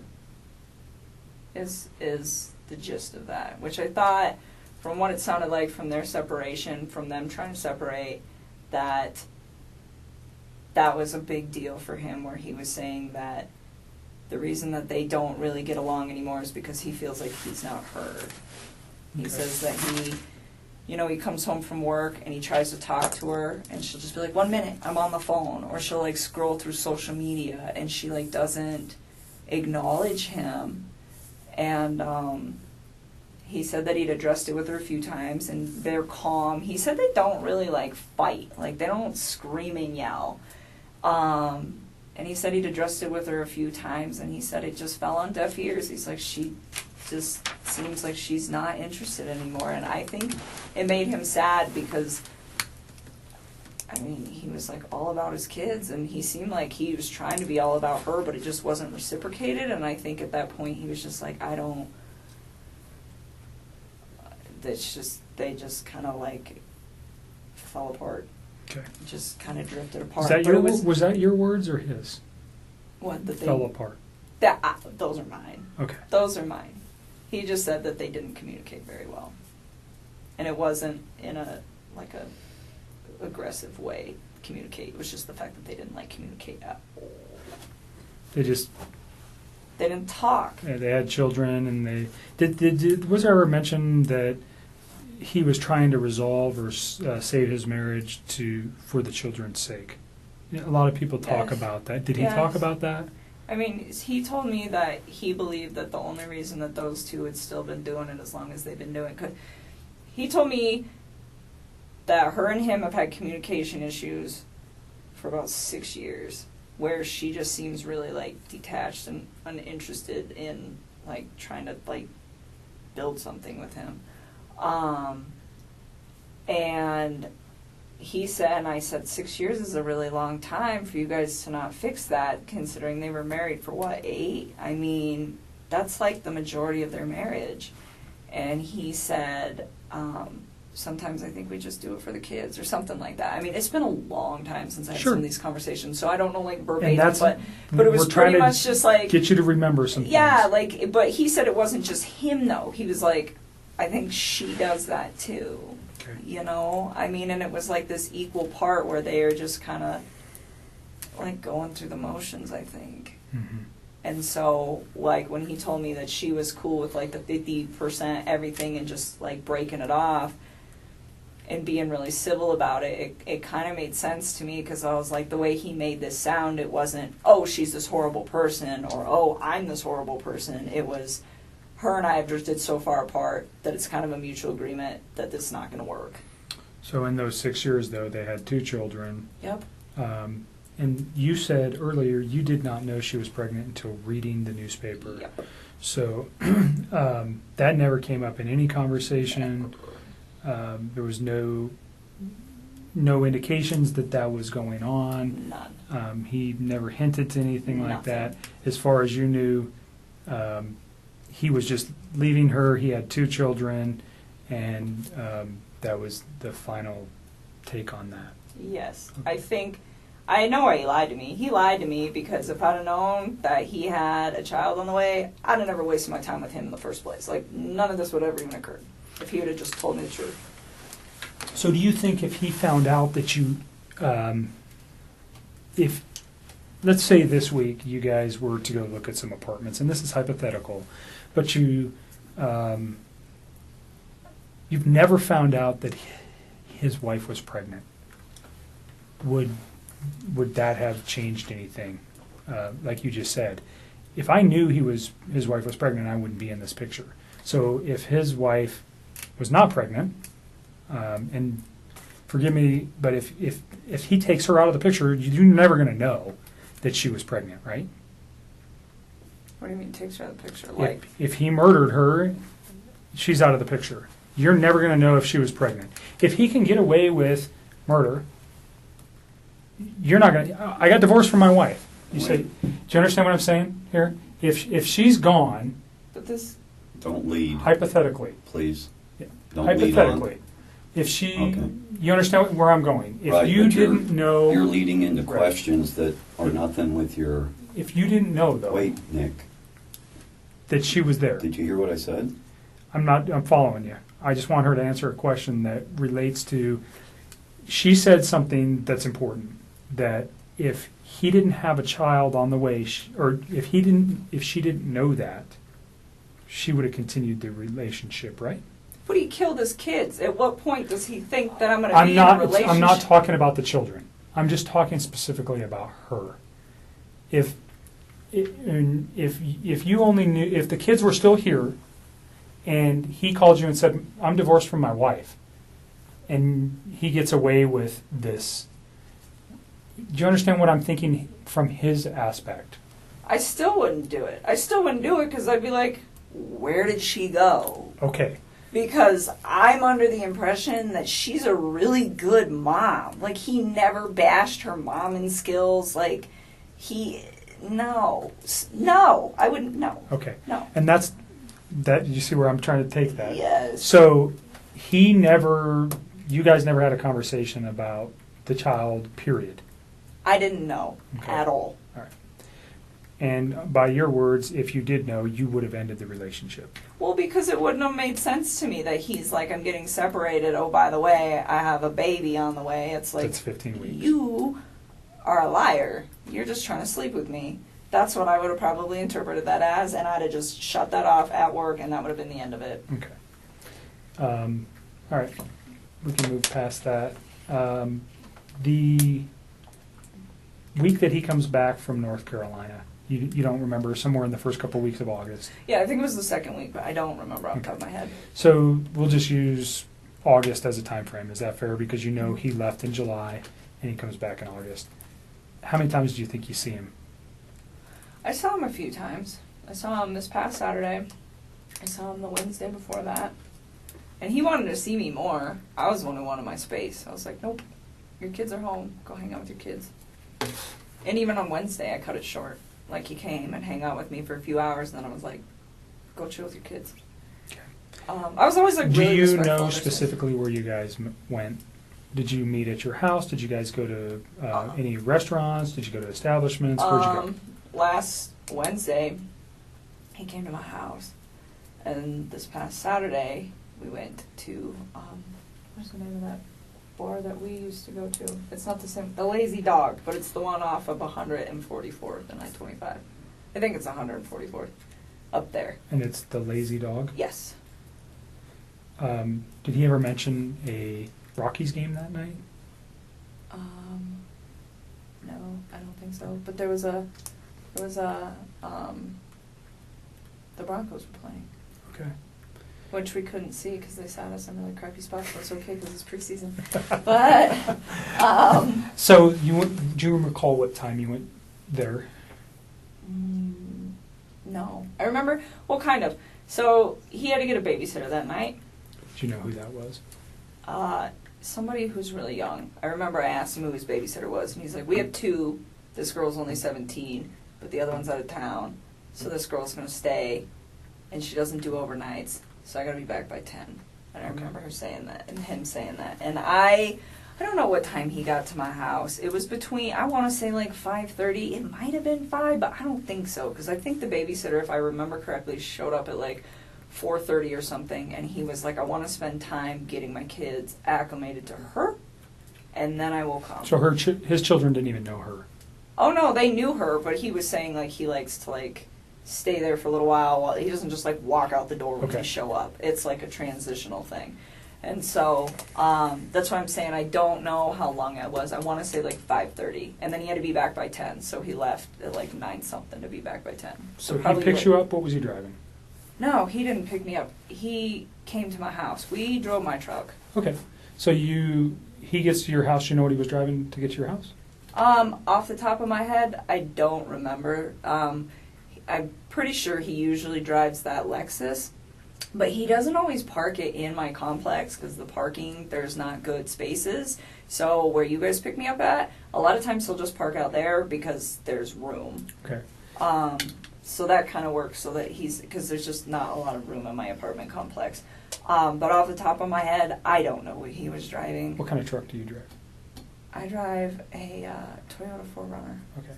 So you guys take your 4Runner to the Lazy Dog. Yep. And you said they sat you in crappy location. It's Where just a where bad were seat. you inside We the were, bar? when you walk in, you just hang a right, and we were like one of the first two booths on the right when you walk in the door. Okay. It's just not it's a good spot, but just not for the TVs. And we actually went to the other Lazy Dog. We went to the one that you and me go to. Where's that at? Federal and 100 and 20th. it's 120th and Federal, and we went there, and they have a different menu, and I was like, I don't want to eat this food, so we should go to the other one. So initially you go to the 120th Yes. location. Did you And- actually get seated? Kind of, sort of. They were like cleaning off a table, and we were standing there, just kind of looking at the beer menu and the food menu, and I was like, I don't want this, and so we 6 left. o'clock? Probably somewhere around there, 6:30, and then we left and went to the other one, and we ate dinner. And you're in like first or second booth right to the right of the door. Uh-huh. I'm just asking because if they have video, we want to be able to verify that. Uh-huh. So that's why it's important. Uh-huh. And you're there for how long? I don't know. Probably we didn't stay for dessert, so I don't know. How long's the restaurant take? Like an hour and a half? I don't know. I've never been to the Lazy Dog. I don't know. Probably about an hour and a half, and then we went back to my house for a little bit, hung out at my house for a little while, and then he had to leave, and then he left. Do you recall what time he left? I was out of my head. No. I remember he was like going to be late to be back at 10. I think there's a text message where he starts texting me when he's home at his house. Okay. So you can probably figure that out. And I remember I texted him back and I was like, damn, that was quick. Or wow, that was really quick. He's like, yeah, I even had time to stop at the ATM or stop at the gas station, stop somewhere to get money to pay the babysitter. Okay. And I was just like thinking like, well, that was really fast. But I think he was still like a little late coming back, but nothing too drastic. So he probably left my house like somewhere around 9:30ish. All right. And you know, he goes straight home. He texts you. Well, I was already home. Right. No, he texts you. He goes straight home from your house, and he texts you that he's home. Mhm. So that should be in your text message. It should be. I'm pretty positive that was not a phone call. I'm almost positive that was a text. Sometimes I get them flip-flop or I don't remember, but That's sometimes I know. I'm pretty sure that one was a text. Saturday, during your dinner, what kind of conversation did you guys have? I don't even remember. Oh, so he's been trying to like eat a little healthier than he normally does, and he's always like been in the working out since I knew him, and he like tries to eat clean, but he was trying to like step it up a little bit, and nothing like the people who do like the competitions and the shows that are all super restrictive. I mean, it was nothing like that. It's just like day-to-day general maintenance, but it's how I eat, and it's pretty healthy. And he's been losing a lot of weight. He lost, I want to say like 13 pounds in the time that we were hanging out. And honestly, when you start eating a little bit cleaner and you start working out a little bit harder, the first couple months, especially for a man, because they lose weight faster, it's not something that's like that drastic to me, but it did stand out that it was like a little much. And so I was like, whoa, like maybe you're not eating enough macronutrients, so let me look at them. So he had been working on his MyFitnessPal app and like programming like all the stuff he eats, and I just started going through them, and I was like trying to figure out like where his ratios were, and we actually spent a lot of time doing that because he'd asked me to do it for him, because I just was at the point where I was like, if his weight loss slows down in a few weeks, he'll be fine, and if it doesn't, then his macros are a little off. It's not like that big of a deal like in the workout community. This is like a very normal thing. But Did you have any other outside concerns, like potential drug use, alcohol use, any of that stuff that led you to go, oh, he's lost an extreme amount of weight in such a short period of time? No, and I wouldn't call it extreme. It was just like, it was a lot. But I mean, when I first started working out, I dropped like 12 pounds in 2 weeks when I first started like hitting it hard with the diet. So the fact that he lost like that much weight. It wasn't, like I said, it was not a surprising amount. I just didn't want it to be like a sustained amount. But no, I didn't think anything weird of it just because of like how interknitted I am with the like workout community, and I know like this is possible. But it just, the thing that concerned me about it, I guess, and it wasn't even concerned, but the thing that like kind of red lighted me like, hey, this might be carrying on, is the fact that his macros were like pretty dialed in. Like I had wrote them and he like didn't stay exactly on them, but his calorie intake was about where it needed to be, my experience anyways, for like what he was trying to achieve. And so I don't know, he didn't seem to have a problem with it. He liked where he was at with all of that. So that was your main conversation Saturday? That was like a big chunk while we were there, is like us actually going through, because I was like going through each item like, why are your ratios off? Do you know where his kids or wife were that night? On Saturday? Yeah, his kid. Well, you know his kids are with the babysitter. Do you know where his wife is? She's in Arizona. Okay. How do you know that? Because he told me. Okay. Do you know what she's doing there? I think she's on a business trip. He didn't even tell me right away. He actually told me, I think, like on Saturday or something. It might have been like Friday or something. I honestly don't remember. I just remember I was like really surprised where he's like, hey, like, I'm going to try to get a babysitter if you want to hang out or something like that. And I was like, why do you need a babysitter? Like, your wife's home. He's like, no, she's out of town. I was like, oh. Okay. Is there much conversation regarding that, her on being on a trip, or the children on during those conversations? Not really. I just asked him what time she was coming home on Sunday, and he just said really late. Okay. And that was it. I mean, there's nothing really to talk about with that. Okay. So your conversations mainly health related. Mm-hmm. You guys return to your house, and then he goes home, and then you talk to him for a few hours on Sunday. Did I? Are you asking me, or are you telling me? I'm asking you. Oh, I was like, I don't even know. Someday, honestly, so wait a minute. That was Saturday. We're talking about Saturday. We're not talking about Sunday right now. Okay, so you're still on Saturday. Yes. You guys have a phone conversation when he gets home? That was the day that he got the babysitter and I went out to dinner, not Sunday. Okay. Okay, sorry. I just want to make sure That's you okay. got your Yep. days right. So Saturday, yes, we went out. He had the babysitter. He went home. I'm sure we did. We always talk on the phone. And honestly, I mean, Mark asked me that the other day. He's like, how long are you on the phone? 15 minutes, 20 minutes? Like, you're going to have to look at the records, to be honest with you. Like, so much. You like to talk. I can tell a little bit. Yeah, a little bit. 400, when she was young, she'd crank out about 400 words a minute, gusts up to 600. That little thing can yak, man. You're a talker, so I'm letting you talk. I need to use the restroom. Let me show you where it's at. Can you So- give me some water while you're out there with Sure. him, please? Thank you.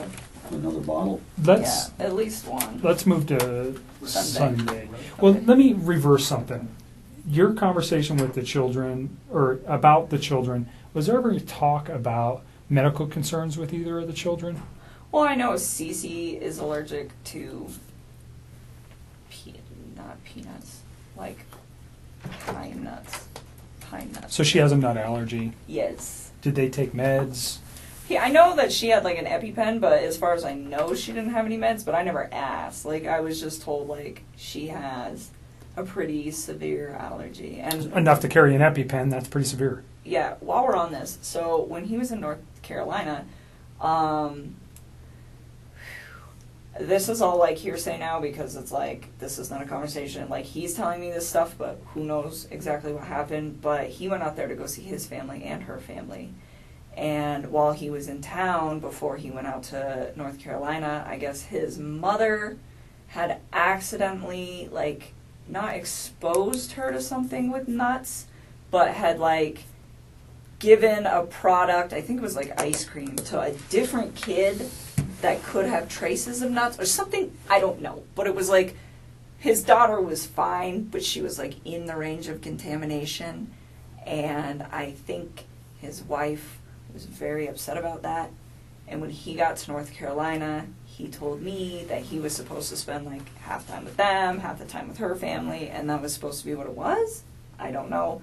But he said that he went to go see his family and they weren't answering the phone for like a day or two before he went out there. And then when he got there was a note on the door that said, son, if you step by, we're at the beach.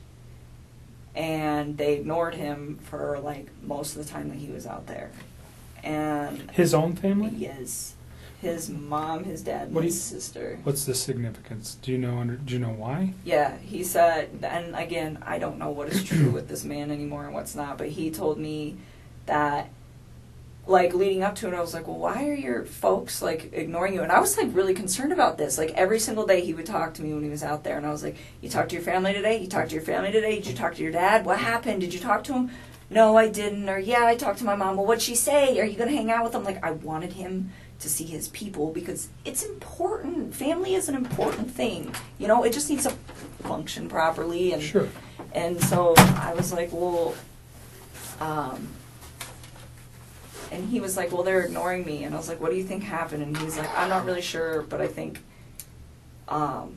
something was said between my wife and them during that incident. And he's like, because The every time peanut yes, or that happened nuts. before he got there, yes. And he's like, because every time that I try to, I talk about possibly going over there to see if they're home, she gets upset about it. And I was like, okay. And he told me that his mom and his wife did not get along at all. He said that his mom didn't even show up to his wedding because she's like really did not care for Shanann. So again, I don't know what's true and what's not, but I just know that there was like some tension there. Mhm. And again, like that part is like, I feel like it's almost third party. So that's why it's Sure. like I didn't even Well, but bring it up came from him later. to you, so it's not. It is something that is, whether it's important or not, we can validate that. I'm sure we will be having some conversations with family. You know, what does it mean? I don't know.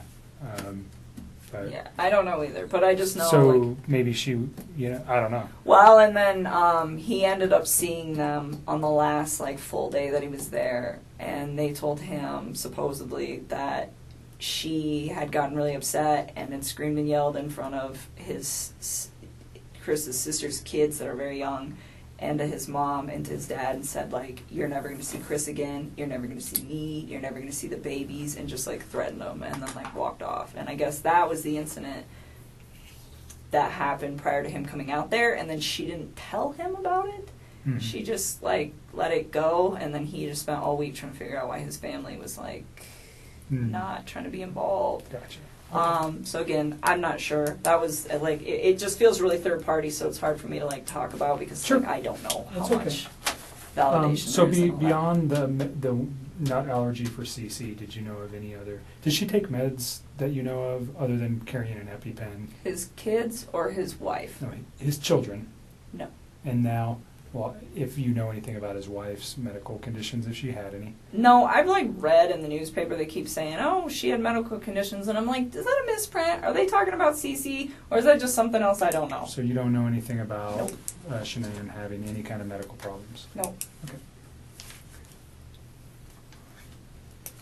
Covered Saturday. So there's a phone call Saturday night, actually, from, it can't be Saturday, it had to be Sunday. I wrote that down quickly. Sunday night. Is there anything else you think, let me just back up, from the Saturday where you guys had a meal at the Lazy Dog to prior for the 6 weeks that you guys were serious? And although your dad's here and I think you're probably pretty comfortable, your relationship with Chris was, can you describe your relationship? I mean, when he was with me, I considered it to be fairly healthy. It was open communication, and it was what I thought was honest, and it was very calm. It was respectful. We got along really well. He gave me my space when I needed it. I gave him his, and anytime like he wanted to take care of it, like anytime that his kids could be in like his life for hours or days or whatever, whenever they were home, I made sure that I wasn't a presence in his life so that he could be the best dad that he needed to be. And I mean, I thought what we had, it was very comfortable for me. I enjoyed it. I think he did very much as well. You guys, 6 to 8 weeks, 2 months, whatever it was, you guys have an intimate relationship during that time. Yes. Okay. So you're pretty serious. Did he ever tell you that he loved you? Yes, he did. Did you ever tell him the same? A couple times. Not withstanding that today, because those thoughts may have changed for you, but on, let's go Sunday into Monday, or Monday, did you still love him on those days? I think it was something where it was like I said it a few times and I meant it, but he definitely felt the urge to say it to me a lot more than I did to him, because it was just all very new to me, and it was like, take your time with this. Like, you don't need to like rush that, you know? Like, I remember when he was in North Carolina and he was like trying to patch things up with his wife, and he told me he loved me, and I was like, don't say that to me. Like, please go try to fit. And I mean, and that might even be in the text too, where it's like, don't say those words to me and then go try to make peace with your wife and lay in bed with another woman. Like, just don't do that. And I was like, it's not that I don't appreciate what you're saying to me. It's like, it just didn't sit right for me, you know? So I just feel like... Almost like an insecurity where he had to say that to you? Or? I don't know. I think he like... looking back at all this now, I don't think he was trying to fix things with her. So saying, I love you, to me, seemed like probably something that he genuinely meant. Like, I love this woman. And regardless of where he was going to end up that night. But to me... in the way that I was perceiving things, he had told me that he was trying to fix things with her. So it's just like, this is an inappropriate time. And I wasn't mad at him. And I'm pretty sure that's in the text too, where it was very like calm, but it's just like, it's almost disrespectful, where it's like, please don't. I'm like, you know, if we get to that point where it is you and me, like, yes, you can say that, but not then. Like, that's... So you thought he was very genuine when he said that? Yeah, I did. I mean, and he wrote it. It's in all those cards I gave you. Not in all of them, but okay. like the later ones. And thank you. When you said it to him, you said you meant it when you said it. Yes, I just didn't say it as frequently as he said it. Like, sometimes he would say it, and I was just like, for me, it was still like very, very new, so I kind of like took my time and only said it when I was just like, this is a really important moment. So you got, I mean, in the short period of time that you guys were together, he yes became very attached to you. Yes, very, very. I mean, he's attached. sending cards, flowers. He's telling you he loves you. He sends you flowers. Does he buy you any other gifts? Nope. I wouldn't have wanted them anyways. Flowers is enough. You can't. I don't need expensive stuff. Okay, but he becomes very attached to you. Yes. You guys are talking multiple times a day, at least. All the time. You're seeing each other on a regular basis. Yep.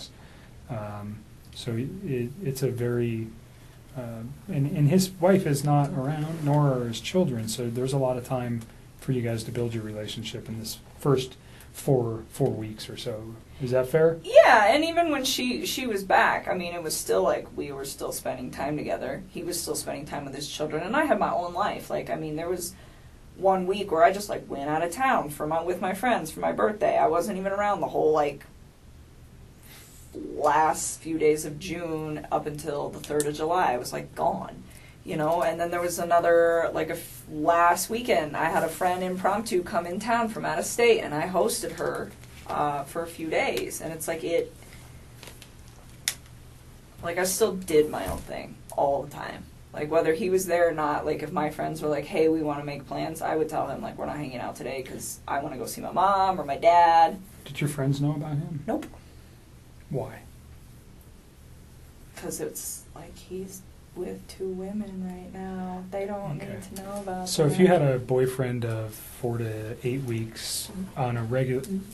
I don't know if you were married prior or if you had a boyfriend before, but if you had a steady boyfriend, you would have let people know. I think you told me before we got started that you just told your dad about Chris No, I wouldn't recently. have told them. I wouldn't have told Okay. people. It's too early. I mean, people... So you don't tell your friends, hey, I got a boyfriend? People come and go. I mean, Okay. dating scene these days is like, it sucks. I mean, so, no, I wouldn't. I mean, it would have to be something, even with Sean. I think I was with Sean for probably like 6 or 7 months before I brought him home to my family. I mean, I really, same with, that was the guy I was in a previous relationship with, but I mean, This one you were a little bit more, you said he's with 2 women.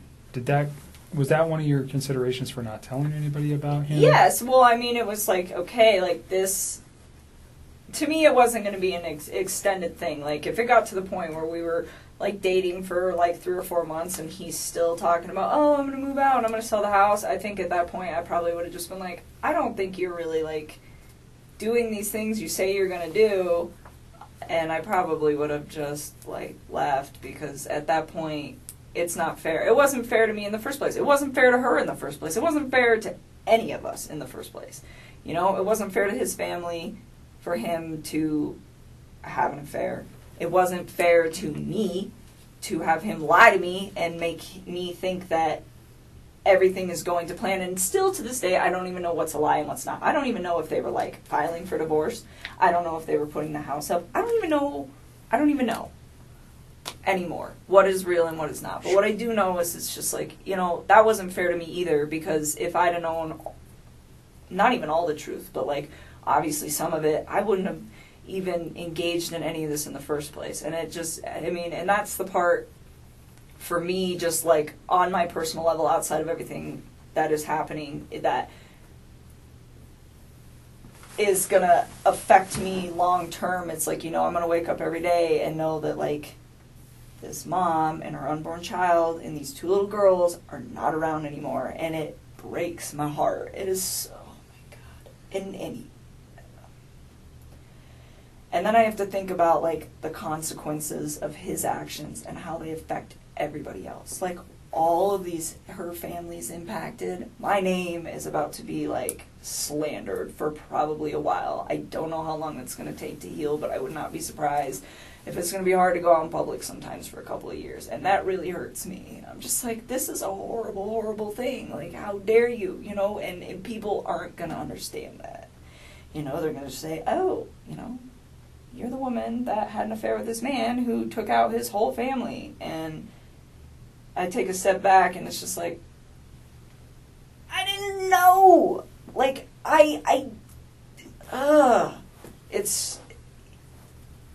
he's so disgusting. I'm so ashamed of him and everything. And I just,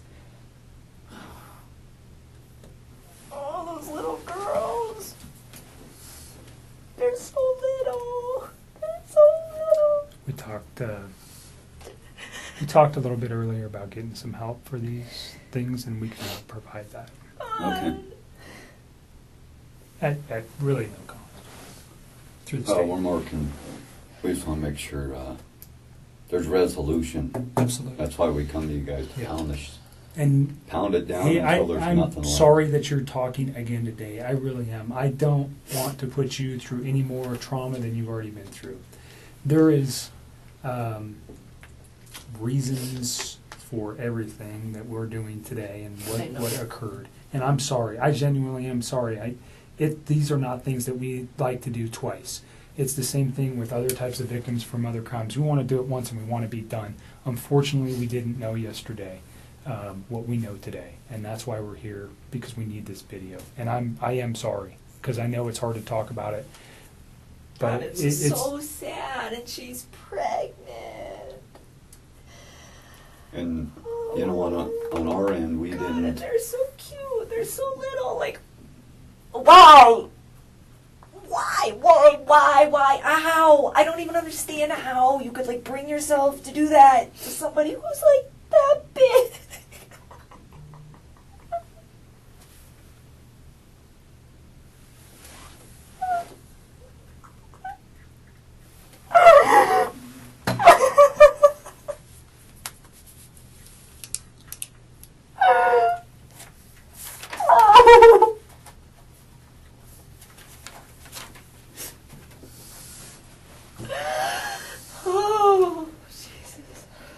Take a minute. Do you want to step out for a minute? No, I just need to chill with my eyes closed for a sec.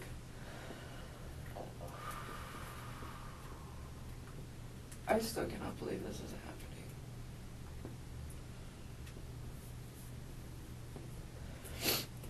happening. Alright, let's keep going, because we're just getting to the meat of this whole situation. Let's get to the phone call on Saturday from 9 to 11. What did you guys, or pardon me, on Sunday from 9 to 11? Yeah, we talked a few times. So, Sunday, I think so. I need to think. I can't even think. Take a couple breaths and take a second. Sunday night. I don't even know. I don't think I was, like, concerned about anything at that point. You guys had a meal, a nice meal the night before. You knew his wife was probably coming home late that evening. Oh, you know what? I still don't remember what we talked about. Honestly, we talk about so much random stuff. It's so hard to pinpoint some of these things. I don't remember what we talked about. I do remember that was a long phone conversation, though. We probably talked about all sorts of stuff. One thing I do remember, though, that I didn't remember earlier when I was talking to Mark, so this is, where I'm starting to remember, little bits and pieces. I don't remember, I know. So the phone conversation, I don't remember what was in the phone conversation. Probably nothing of relevance, to be honest with you, but usually he talks to me when he's down in the basement in his bed before he goes to bed and before I go to bed. And I could hear the TV on, which I thought was kind of weird. I didn't ask him. I just heard it in the background. And I remember thinking, and it was right before we got off the phone, I was like, why the hell is he up? And there's no TV downstairs. So I was like, well, maybe, I don't know. So no TV in the basement where he usually calls you from? Yeah, and I don't know how many TVs they have. I've never been in their bedroom. I went upstairs once, and it was to their little playroom, and I just looked at it, and I was like, that's super cute that your girls have books, and that was it. And other than that, I have never been in any of those rooms in that upstairs. To me, it was just you don't know, ever. I had no, so I don't know if he has any other TVs. I'm assuming by how much other nice stuff they have in their house, it wouldn't surprise me, so I'm not quite sure what room he was in at that point. But I just remember hearing the TV, and I was like, it was just weird to me, because I was like, why are you watching TV right now? It is super late. And that was the only thing. And he had phoned you? Or were you guys already talking when the TV was going? Or I just remember, I picked up on it, later, but I don't think it was, throughout the whole conversation. Okay. I just remember it being towards the end, because I remember thinking, wow, it's really late. Something I didn't ask you about the house, because you'd been there twice, and it just made me remember. Do you remember how you guys accessed the house? That's a good question. So once through the garage, and I think once through the front door. I think the first time was through the front door, and I think the second time was through the garage. Was there anything unique about either of the doors when you went into the house that might not be typical of another house? A unique door? Not the door itself. Camera on their door. Okay, there's a camera on which door? It's on the front door, isn't it? I don't know. I'm asking you. I think so. Okay. I don't know. Did he use a key to access the house? No. He did not. The first time I went over there, he just let me in. And then the second time, did we go through the garage? I don't remember. I've been through his garage before. I went through his front door once, though, because I remember he had just cleaned, it was the first time I went through his front door, because he had just cleaned his carpets, and he had moved all the furniture out of the way, and the furniture was kind of in the way of the door. And he's like, the door doesn't open all the way right now. I'll move all the furniture back when the carpet dries. So I do remember that, just kind of offhandedly. And the second time, I want to say we went through his garage, because I remember his garage. I remember, yeah. So he was at the house when you went there. You were never there by yourself. He was at, yeah, or no. he took you there. The first time he was already there, okay. And I met up with him. And the second time we went there together. So the front door, I asked if he had used a key. He let me in. Okay. So there's a, those keypads where you can enter an access code. Do you remember seeing that on his door? I want to say vaguely, but to be honest with you, I don't remember. He let me in that day. That so he never gave you. He never gave you the code to access his home. No. Okay. Not at all. You talked about a security system. There was a camera on the front door. Was that just like a, what a Ring doorbell is that goes to your phone? I don't even know what it looked like. I only know that it existed either because A, I wasn't paying attention the first time I was over there, but B, because of all the stuff that's going on right now. That's the only reason I know it's in Did you remember existence. seeing any cameras anywhere in the house? No. Okay. Did he ever tell you about the alarm system or give you an access code to the alarm system? No. I wouldn't have asked for that. I wouldn't have wanted that anyways. Sorry to regress to that. No, you're okay. Go back to the phone call, or where you noticed the television in the background of the phone call. Yeah. So I didn't know what room he was in, but I was just like, I just thought it was weird. Because he's always like, before I go to bed and I lay down, he's always like kind of trying to do the same thing. We just talk. It's like a really chill thing till one of us is about to pass out, and then that's like the end of it. But it was strange because I was like, the TV's on. I remember I was thinking, I was like, maybe he's waiting up for her. And then I was like, maybe not. I didn't know. It wasn't something that like alerted me. It was just different from his standard operating procedure. Because whether his wife is home or she's gone, he's always got kind of like the standard op when he calls me. So that's why it was kind of like unique. Okay. Because it doesn't really fluctuate when she's there and when she's not there. He's pretty like free reign with what he does. Mm-hmm. So anything important that you recall during that conversation about the children, about his wife, about what he was doing the next day, what he had planned, anything like that? Did he tell you any of that information? I remember he told me he had to go to the field and not to the office on Monday morning.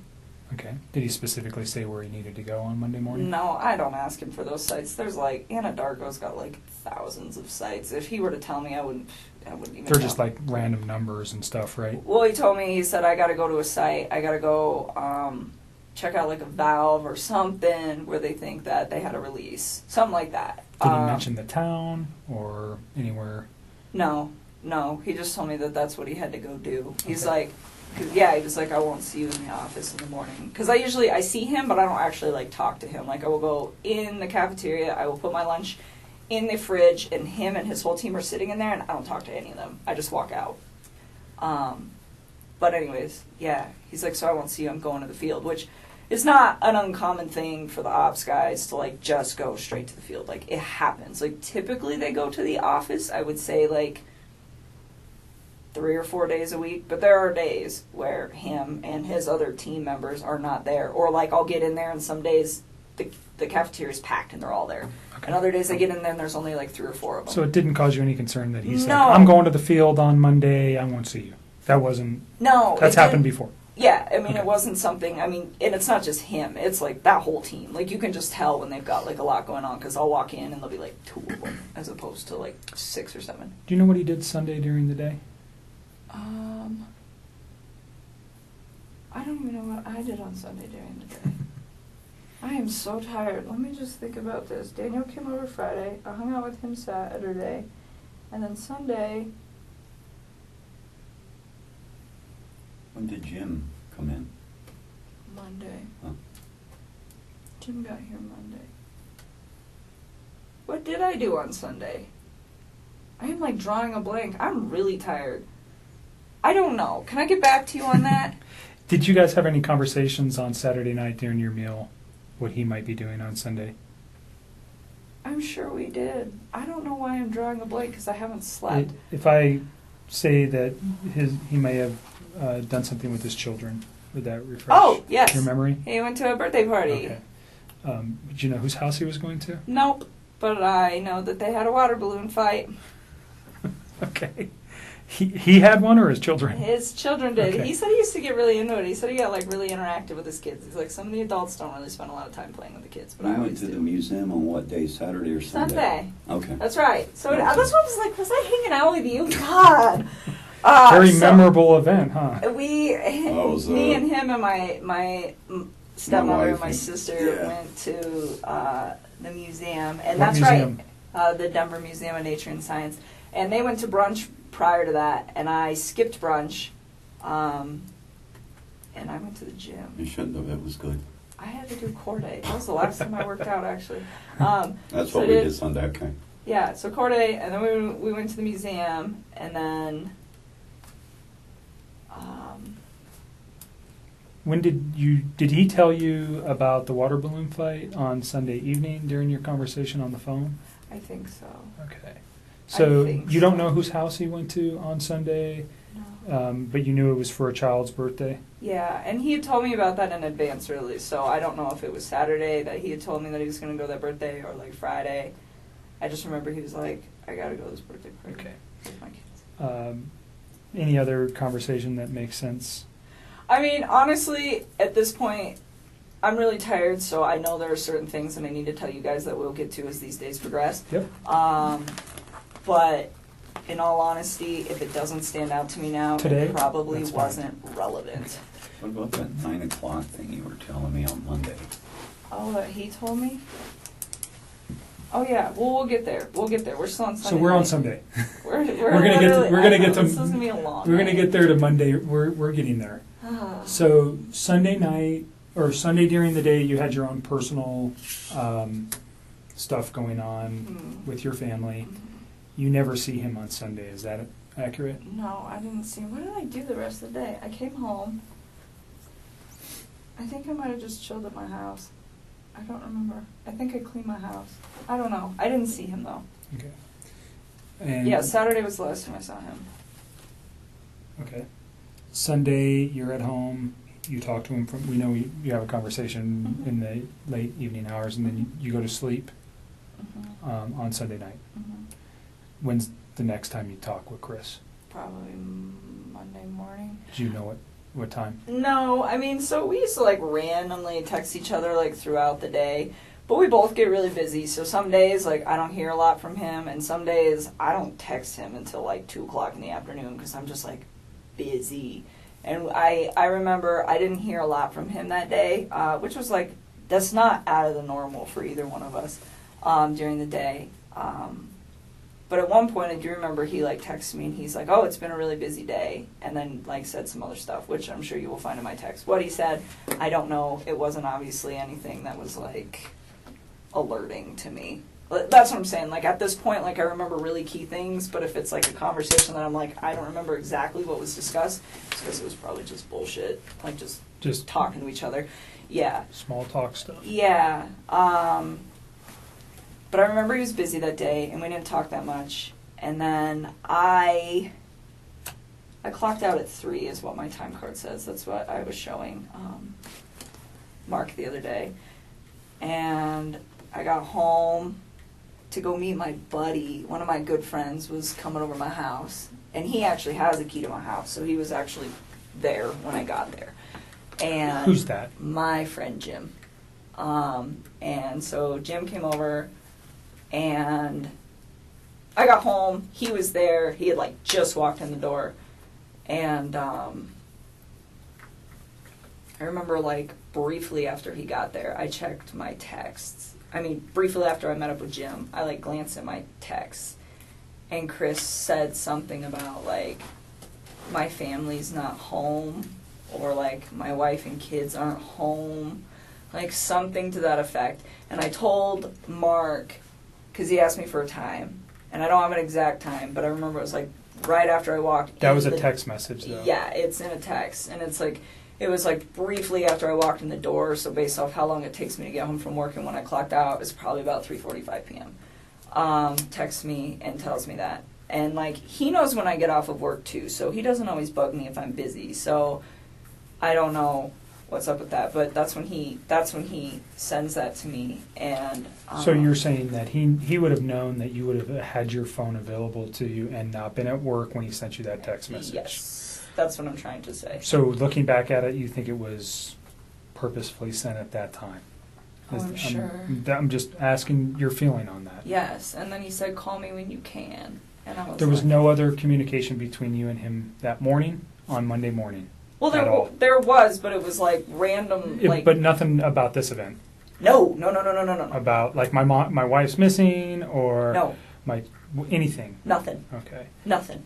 And you knew he wasn't coming to the office because he had told you that Sunday night. Yeah, and then he goes, and so like they're only in the office for the morning. Like Right. some days it's longer than others, but I would say by a maximum of 7:30 every single morning they're all gone, and they don't come back unless they have like a meeting or something that they have to attend.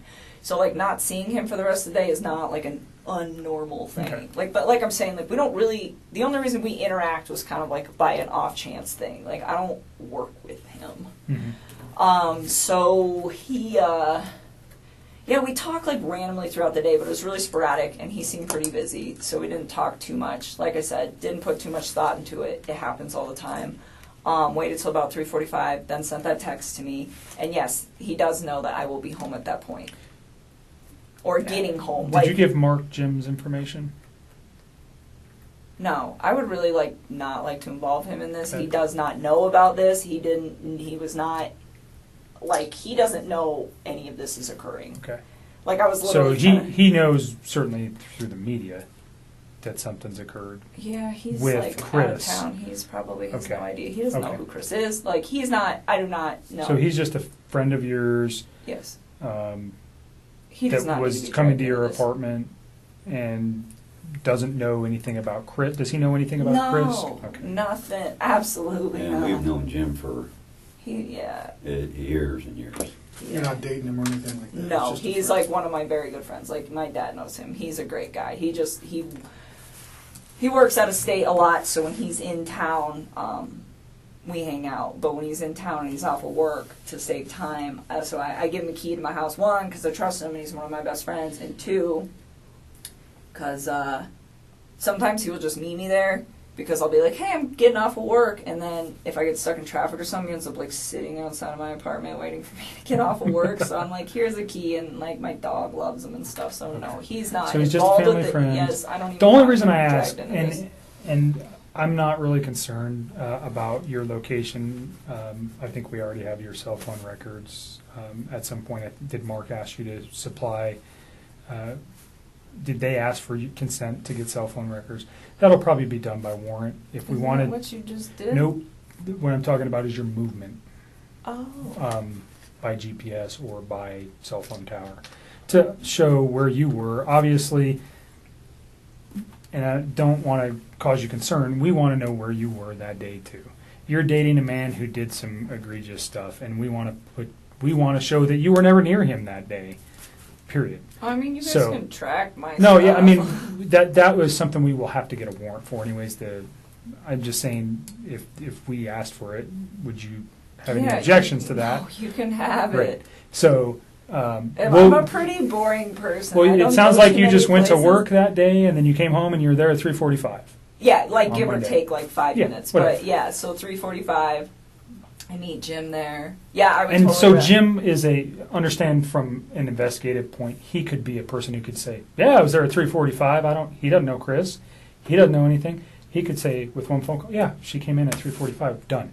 Totally. Do you know what I'm saying? Yeah. And I don't have to ask anything more than, hi, Chris, my name's Kevin, or Jim. And I'm not saying you have to give it to you. Just leave Jim But alone. if Jim at does not some need to be wrapped point- up in this. If at some point I needed Jim's info to, let's say we couldn't find your phone records, would you you tell me can who have Jim them. was? I will give them to you. Would you tell me who Jim was if I If couldn't you get him? had to. Okay. I don't really want to Great. involve him in this. That's not Perfect. fair to him. That's not, no, if I do not have to do that. That's fine. Yeah, so anyways, Chris was like, call me. And this is the 3:45 text. Yeah, he sent me a few. I think there was 3 of them, and I don't remember what the other one said, but something about yeah, my family's gone, or I don't remember verbatim, but call me when you can, or call me when you have a chance, something to that effect.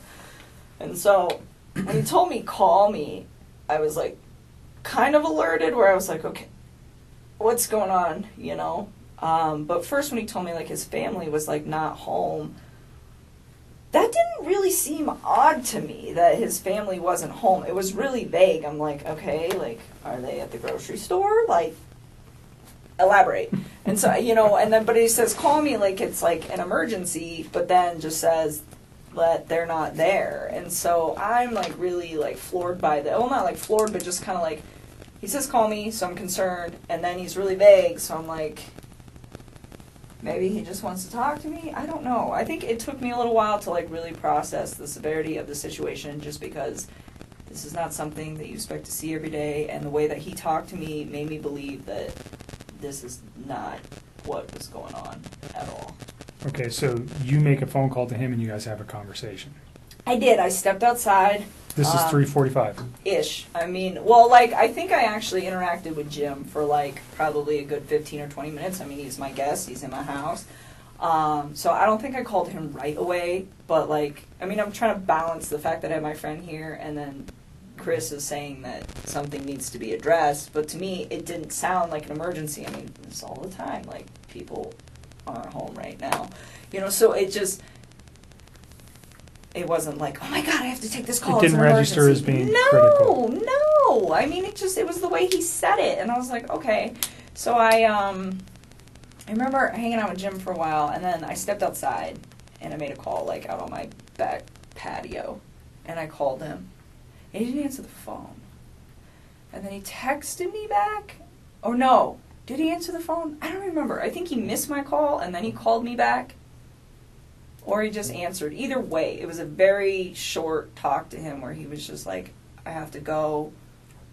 The cops are here. And I don't remember if he said that on the phone or over text. That's I don't okay. even, I'm so tired. That's fine. You don't But need either the way, different, like, it's the just cops, the context. Yeah, I mean, you guys will figure it out. The cops are here. And I'm just like, all right.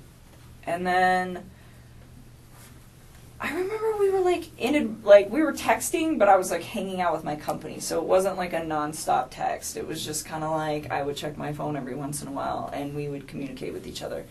And he was just saying like they weren't there, and that her friend Nikki was there, and that her friend Nikki had called the cops. And I'm like, why would this girl call the cops? And like, I honestly do not remember the order of operations on all of this, but I'm pretty sure the majority of our conversation that night until my friend Jim left the house, which was probably pretty late, I don't even know what time, like 9 or 10, was all via text. So you should have this via text. Like, Okay. I don't think we started talking again on the phone until, like, after my company left. And he was like, I don't know, he just started, like, giving me details about stuff, and I don't remember what order, but he was saying, like, Nikki was really upset, and that the cops were there, and that they were, like, searching the house, and I was just like, what? You know, like, what? Why? And he was telling me that, they had, like, had a disagreement or something like that, and then, he told me, like, she was gonna go to a friend's house, and I was like, okay, well, maybe she left, you know, maybe she just, like, went to her friends. And then I think I don't remember, but I think he was the one that told me that her cell phone and her purse were still there. I think he told me that. He told you her cell phone and purse were still there? I think he did. I don't remember. What's the significance of that in your mind at that time? At that point, I thought this woman was really trying to get out of this house. Okay. That's what I thought, because he said that they'd had a disagreement, and I was just like, okay, well, I mean, I leave my cell phone at When home. he said disagreement, what did he tell you what it was about, or? Not at that point. Not at that Okay. point. So, again, like, you guys are going to have to check these texts, because it's all, like, my brain feels That's like okay. a mashed potato right now. But I remember him saying that, and I'm just thinking, like, well, maybe she was in a rush, you know? Like, maybe she was just like, I'm going to my friends. I'm leaving my cell phone here because I don't want you calling me. I don't want anyone else calling me. I mean, there are days where, like, when I'm outside of work, I will just shut my phone off. I just do it, and it's, like, my way of getting peace. So to me, that, I mean, like, it was weird that it wasn't even that weird to me that she left her phone just because I leave my phone, but it was weird to me that she left her purse. But knowing the fact that that girl was, like, always on her phone, then, yeah, I guess it is kind of odd. Like, she lived on her phone, I think, yeah. pretty much, is my understanding of her and a phone. So, I don't know if you knew that I did. until prior to the media stuff, or just from Chris. I did. So, did that strike you as odd? But you're thinking maybe she just left. I just thought she needed to, like, get away from the situation. I mean, that didn't seem that awkward to me, that a couple that is going through separation would be like, I need to leave.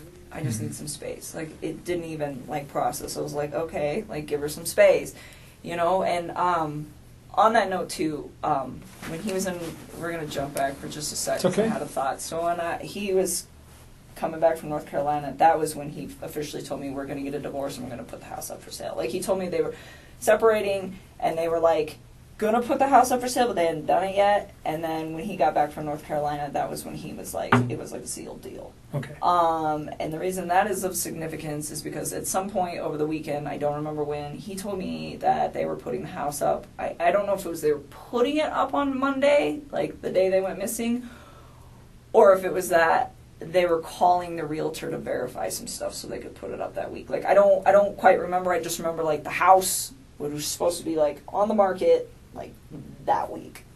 Did he name a realtor ever? Yeah, he did, and I don't remember her name. It was a female. Okay. And I don't remember her name, like, That's at all. fine. I was trying to think of that for you guys not too long Is that ago. the company? Do you got the company name? No, he never gave me that. He, like, gave me her name, and it was the same name twice. He gave it to me once when he was in North Carolina, and then once the other time. Because I remember asking, I was like, who's that? Because he's like, I'm going to have her call so-and-so today and make sure everything's still good to go. And I was like, who's that? He's like, the realtor. It's like, oh. Or not today, but, like, If it ever for comes to your Monday. mind, just Yeah, I Give me a doubt voicemail, it. That give was me a such call. a. Yeah. I will try. I don't lots of remember names. what it was. It's fine. It's not that critical. That person may come forward to us anyways, perhaps. So don't worry about it. Let's go back to the phone calls on Monday afternoon. Yeah. So, so he's like texting me a lot of this information, and I'm starting to kind of freak out. And it's not like I'm freaked out like, oh, she got murdered. I mean, that is not what I thought. It's like, okay, like the way I looked at this, like apparently his wife had been gone since midday, is when she got like reported missing. I didn't know that. Like the way I looked at this, it was, I got home from work just now. I mean, he didn't say that, but I interpreted, I just got home from work and my family is not here. So when we're texting for like a few hours, like the cop thing was kind of weird, but he's like, Nikki insisted they call the cops. Nikki insisted they call the cops. And I'm like, okay, and I'm just trying to figure out, well, like, what role does this woman play in this situation? Like, is she... Did you know who she was? No, I don't know any of his people. Like, this has been pretty, like, tight wrap for a while, which is probably a really good thing. But anyways, I didn't know, like, who she was. And so, like, I started asking him. I was like, well, where do you think your wife is at? And he's like, I think she'll be back tonight. Like, I think she's, like, out with somebody. And he was telling me that they had a disagreement. So I was like, well, I remember telling him, I was like, you should make sure that you have wait a minute. No. So all that happened, and then it starts getting kind of laid out. And I remember we talked for text for a while, and part of this conversation, and then it moved to the phone. And I remember telling him, because he was like, I think she'll just be back tomorrow. I think she's just going to be gone for the night, like, with a friend, And Did like, he name the friend? No, he didn't. And, like, because I don't think, he made it sound like he didn't know, like, what friend's house she would be at. And I remember talking to him, and I was like, well, maybe it's that Nikki girl. And he's like, well, Nikki called the cops, so why would she be at Nikki's house? I'm like, I don't know, kind of throws her off the trail of where she's at, And it's like, it sounds kind of weird, but it's like, he really made this sound like this woman was just, like, upset, left the house, and that was probably what he thought happened to her. And so I didn't really put too much, like... Did he tell you the kids were missing as well? Yes, with her? I knew. Okay. I mean, which made sense to me, because I was like, well, if you were at work all day... I mean, he didn't tell me he got home early. He didn't say that to me. So, I mean, it made sense. Like, if she's going to leave, they should probably go with her. And so... I don't know. I feel like I wish I should have, like, processed all of this earlier, but I just don't feel like when one of my friends is gone, I'm like, oh my God, they got murdered. We should address this. Like, I haven't heard from them in 4 hours. It's not a typical thought when somebody just checks out for a day. No. So it got late at night, and, like, I remember telling him, he's like, I think she'll be back tomorrow. And he was going to go into work, and I told him not to. I was like, you need to stay home, and you need to help the cops. I'm like... and you need to wait for her to come back. And he's like telling me, like, well, what if, like, she comes back and she sees my truck? And I was like, you know what I would do? I was like, I would ask one of your good friends who's off of work tomorrow to come over this house and hang out with you while you're here. I was like, and go park your truck down the street. I was like, so she's upset at you and she wants to come back. I was like, but she doesn't want to be here if you're here, maybe. I was like, if she comes back, I was like, and she doesn't see your truck, maybe she'd be more willing to come in the house. I'm like, but don't be alone with her. I was like, because if she's upset enough to leave, I was like, you don't know what kind of confrontation you're going to have when you get back in the house. And I was like, so that's why you should have a friend there so that you're not alone with her. And I was like, and if for some reason you are alone with her, I told him, I was like, I really thought she just left. I did. I was like, get your phone, put it on video, and put it in your pocket. And I was like, and just zip it up. And he's like, why? And I told him, I was like, because you can voice record. I was like, so if she comes home, I was like, and you two are still like, you know, if there's some choice words being said, because you guys obviously got into like something that's, you know, early Did he in the ever morning. articulate what their argument was He did, about? and I will get there. But, you know, I told him, like, just be prepared. You know, because at this point, like, it wasn't like I was, like, trying to make her to be a bad person. It was just, like, I didn't know what was going on. I assumed that she had left. So I was like, well, when you get back, because I knew that they were going through a divorce, it was like, just cover your bases, you know, try not to be alone. And if you are, just record what you guys are talking about. So, like, at the end of the day, like, nothing bad happens to you, you know? And, like, that was kind of how I processed that whole situation. And so, he was like, all right. And then, she didn't come home that night. That was Monday night, right? Yes. We're talking about Monday. Monday night, yes. And he told me this is what he told me they talked about, and I realized that this is like total bullshit, and I think he's telling you guys a different story. And I think the reason that he's telling me I think the story he's telling you is probably slightly more accurate than the one he told me on this case, and the reason is because I think he was trying to save his ass with the fact that she's pregnant. So he told me that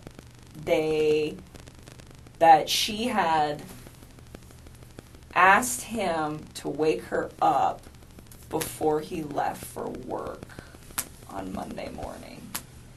And so I don't know if she did that on a text or how it was supposedly communicated. But he said that he went to get her up, which I also found weird because, like, she's still sleeping when he leaves because she gets up with the kids. And they get up shortly after that, but, like, it's just him in the mornings, you know. And so he said that she woke up and those two kind of just, like, got in a disagreement. And I don't know what all was said, but he was like, she was being pretty mean. And then he said, she told me that she's pregnant. And she told me that the kid is not mine. That is what he told me. So she's pregnant, the kid's not mine. And that she's... Like, he's playing it. He didn't know she was pregnant Yep. until that morning. Yep. And that she had an affair with somebody else. Yes, and this is before I knew she was 15 weeks pregnant. Okay. Like, all the stuff on Monday that I read from my recollection, because I didn't find out she was pregnant until Tuesday. So anything that got posted on Monday did not emphasize the fact that she, like, had a baby on board. So then... Let me ask you something. You said that he usually gets up in the morning and it's him, and she gets up and takes care of the kids. Is that the routine that you know for them? Or do you know him to get up and, like, prepare meals prior to him leaving the home? Well, he gets up and he, like, goes to the gym, and he works out in his basement and, like, makes breakfast, and I don't know. Does he make breakfast for himself, or does he make breakfast for his children? I don't know. I don't know. They're still sleeping at that point. Like, all I know is he, at one point in some time in this whole thing, he told me that they usually get up at, like, 6:30, and she gets him ready and takes him to school and, like, does all the morning stuff with them, as far as I know, and then in the afternoons when he gets home from work, he kind of does more of the afternoon stuff. Okay. So it's kind of like a tag team operation that they have going on, but I think she does more in the AM and he does more in the PM. Right. Is Thanks. kind of how I process that, but I don't know. Okay. So she's mean to him and then throws this out. Yes. That she's pregnant from another man. And I said, do you believe her? And he was just like, he said something about, like, oh yeah, like she kind of looked like she was showing when we were in North Carolina, but I wasn't sure. And I'm like, so you think she's pregnant? And he's like, yeah. And I was like, do you think she's, like, having an affair? And he's like, I think she said that out of spite. And he's like, and I was like, okay. And then, and again, like, I think he's just saying all this to me to try to cover his tracks with me. Like, I don't know what he told you guys, but I bet it's probably very different. And I think that what he said to me, it was, like, directed towards me. Like, this whole bullshit little box lie that he had right there was, like, the lie directed Did he at- say when the at me. argument started? Nope. He Did just said it was say- in the morning. He did- said he woke her up in the morning. Okay. Did he say when she came home? Did he ever let you know that? I think I want to say he said around like 2, but I don't know. Okay. And then he woke her for what purpose? Because she asked him to. Okay. So I was under the impression that he was asleep. I'm assuming this is how it like went, and what he was trying to tell me is that he was asleep by the time she got home, and she sent him a text and said, "Wake me up before you leave." And then he woke her up, and they got in an argument, and then he went to work. Okay. That's how I processed And the it. context of that argument again was just she's pregnant. And is there anything else that he shared with you? He did not elaborate on it, and I didn't ask. What were you thinking at that time? This was like on Monday. Again, at that point, I was like, I still thought she left. I mean, this was all on Monday. Like, I legitimately thought this woman left the premises with her kids and just wanted nothing to do with him for like 24 hours. So his story was believable that she was pregnant from another man, and maybe she took off for that guy, or He said several times, like, I think she just said that out of spite. okay. Like, he thought she was with one of her friends. So he held true to that story. Pretty much. She's just leaving and she's with a friend. That was kind of what he thought, and that's kind of what he had me believing. And at the time, I wasn't really alarmed because it'd been like a half a day. Sure. And so then Tuesday rolled around, and Did you see him at all on Monday? You said you didn't, No. right? Earlier. I did not see Okay. him. And I went to work Monday. Did he ever Tuesday. try to convince you to come see him, or say he wanted to come to your house? No, not at all. We were supposed to go pick out apartments to go look at on Wednesday, so yesterday. But that obviously Right. didn't So happen. on Monday, he never tried to be convincing to get you to come up to see him. No.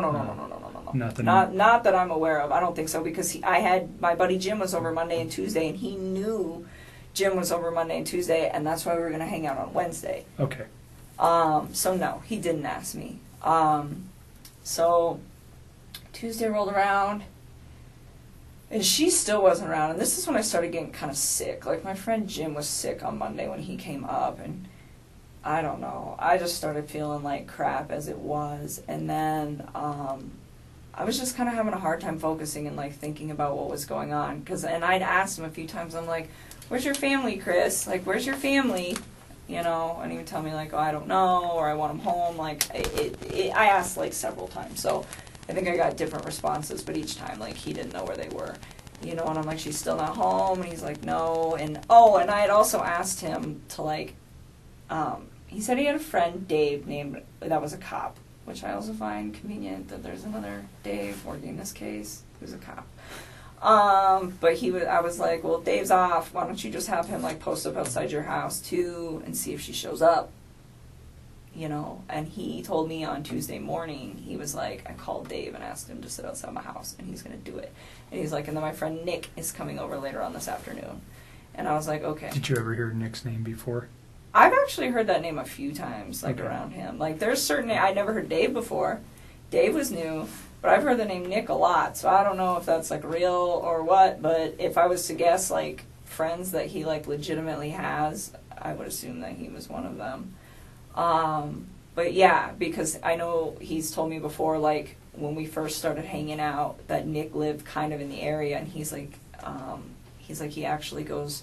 He's a trail runner, and he's like, he runs at East Lake number 3.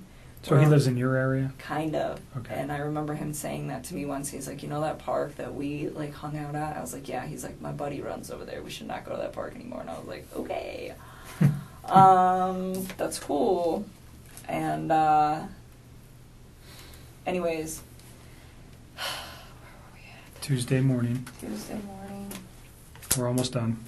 I know. I'm trying to just keep it all together here for you guys. Tuesday morning. Oh, so he said Dave was going to stay outside of his house, and Nick was going to come over that afternoon. I was like, all right. And then, I think most of the texting throughout that day was kind of like, have you heard anything? Like, what's going on? It was kind of like me checking up on him. And I don't remember everything, but it wasn't... I didn't even make it through the entire workday. Like, I was feeling really, really sick.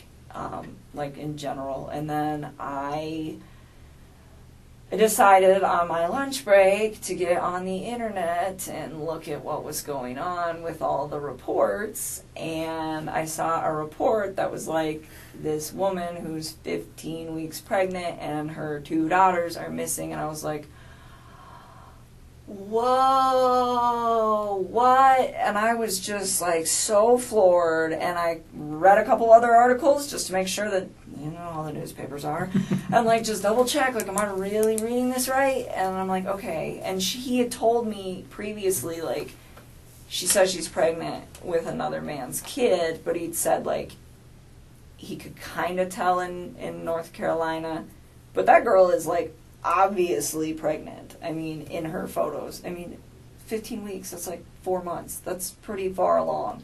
And so it's like, how would you not know if she's showing? Like, you totally know she's showing. And so, oh my God, I got so sick. I was just like, I need to go. I just like packed my stuff and I left work and I went home, and I remember I told Jim that I was going to get home early, and he wanted to come over right away, and I was just like, I just needed some time to like process what was going on.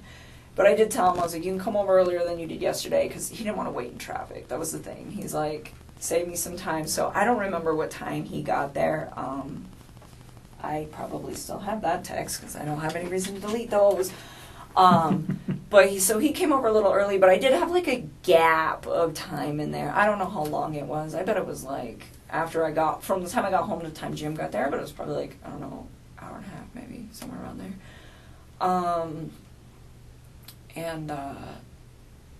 I remember talking to Chris during this time, and it was like all text. I did not talk to him on the phone at all on Tuesday.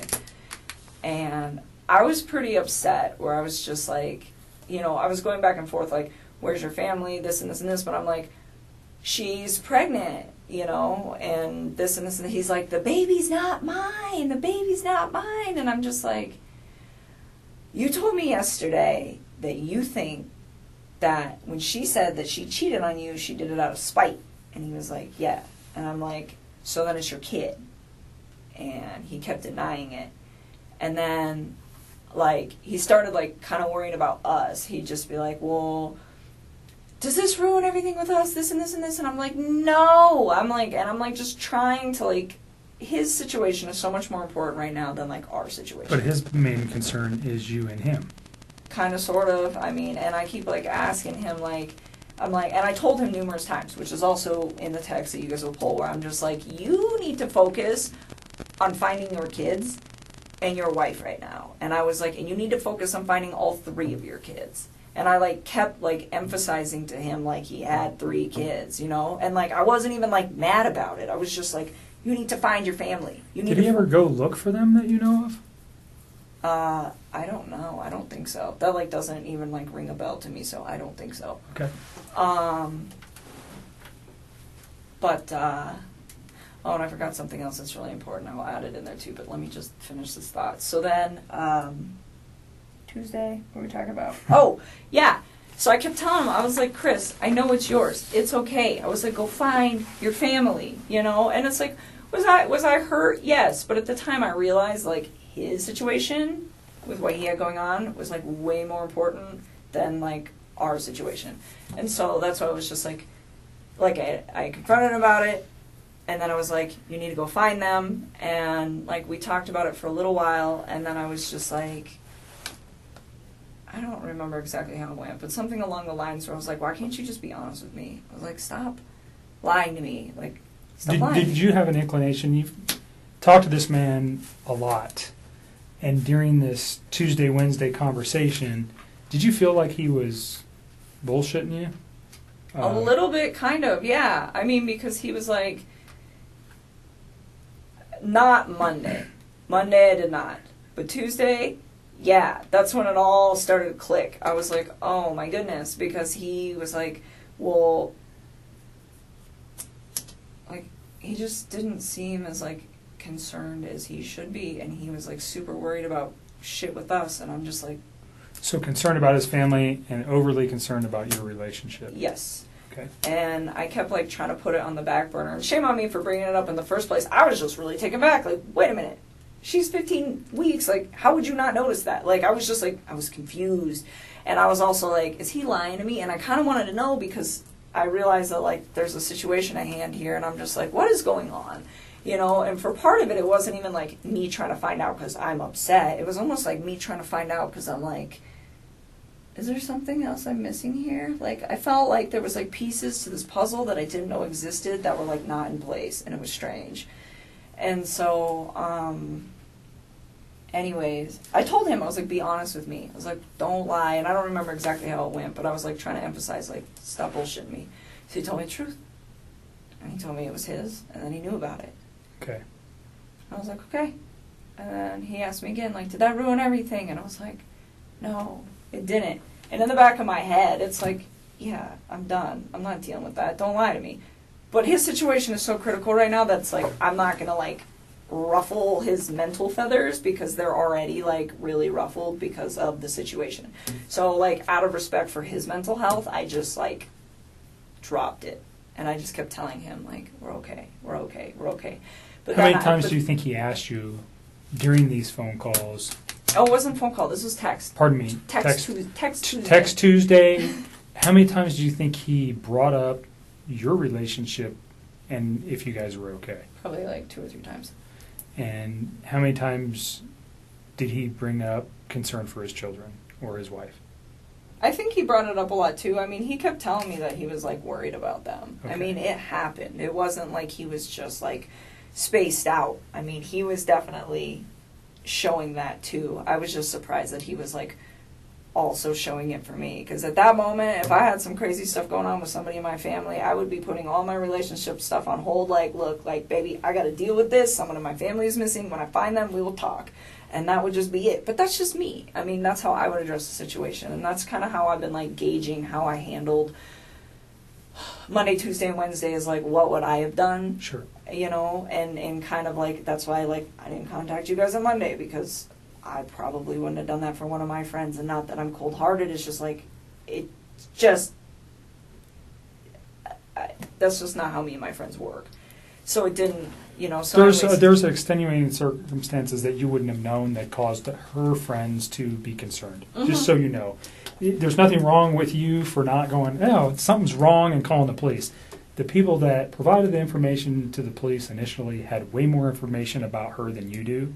So that's why they came forward. So I can see it, I can feel a little reservation that you're like, why didn't I do something? You didn't know enough. I think a normal person on Monday, a reasonable person is just going, shit, this woman's, whacked out relationship with her husband. She's got 2 kids. Now she's pregnant. She just takes off. So don't blame yourself for not making a phone call to the law enforcement or going to the police. You didn't know anything. So I'm just trying to help you get past that. Don't worry about it. Okay. It's not, the people that came to us had way more info than you did regarding what was happening with her life. Okay. Okay. So don't beat yourself up over that. Please don't. Okay. And then, so Tuesday, after that conversation, I told him, I told him to delete his text, because I knew he was like going crazy texting me, and I didn't want any of his friends to see him texting me, because I don't think they knew about me. It had nothing to do with you guys. It was just like, and you'll see him, The secrecy of your relationship. Pretty much. And I just like feel like he was like texting me so much openly, and he had friends there, that I was like, I didn't want them to see that. And so I was like trying to get him to slow down. And then I told him too, like, after he lied to me, I was just kind of like, I was done. And I was trying to find a way to like get away from the situation without alarming him or panicking him. So I told him, like, everything is all good, I'm still here for you, and I feel bad because, like, I lied to him, but, I, like, just try to keep him calm, and then I told him, like, contact me once they find your family. And then we'll talk. That was Tuesday? That was Tuesday. Okay.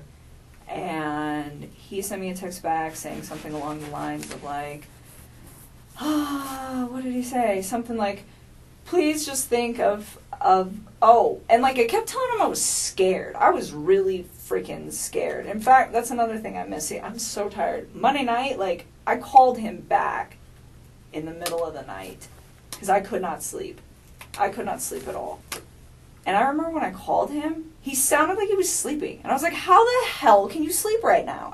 That's exactly what I said to him. And he was just like, I'm just kind of dozing off and on the couch. And I just remember thinking, like, I haven't shut my eyes yet. And this is not even my family. And so that happened on Monday night. So then I was going somewhere with that had to do with Tuesday. I forgot what it was. I'm so sorry. Take a breath and relax.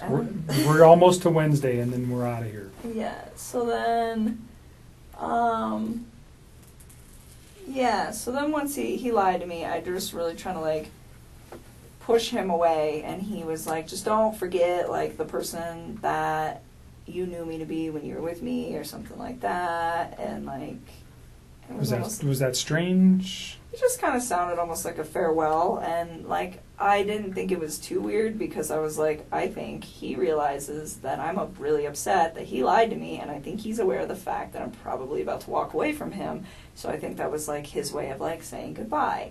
So it didn't really seem strange in the context of what was going on between like the him and I part of stuff. And then, and I kept asking him too, like, what did you do, Chris? What did you do? And he was like, I didn't do anything. And I'm like, where's your family? And like, I asked him that. I don't know if I started doing that on Tuesday or if I started doing that on Monday. But I think it was Tuesday, because I don't really think I was that alarmed on Monday. And then, so that was supposed to be like our final sign-off text. And then Jim got there at my house, and I was hanging out with Jim. But I was still, like, in my head, just kind of, like, stressed out. And I remember I, like, walked out of the room, went in my bedroom, and texted Chris one more time. And I told him, I was like, if you did something bad, I was like, you're going to ruin your life. And I was like, and if you did something bad, I was like, you're going to ruin my life. And I was like, and I promise you that. And he responded back to me, and he's like, I didn't hurt my family, Nikki, and that was like the last text. That was the last time we ever talked. And I never said another word to him after that. That was Tuesday. That was Tuesday. And then he left me alone. He gave me the space that I asked him. He respected it. And he didn't, like, mess with me at all. Was that a phone call where you said? No, that's all Tuesday. Text Tuesday. Text Tuesday. Call it All text text. Tuesday. Okay. Everything was text. I did not talk to that man on the phone at all that day. I mean, I don't think so. I'm pretty sure it was all text. And then... So at that time in your mind, if you said that, what are you thinking? What were you thinking, that he maybe did something to his family?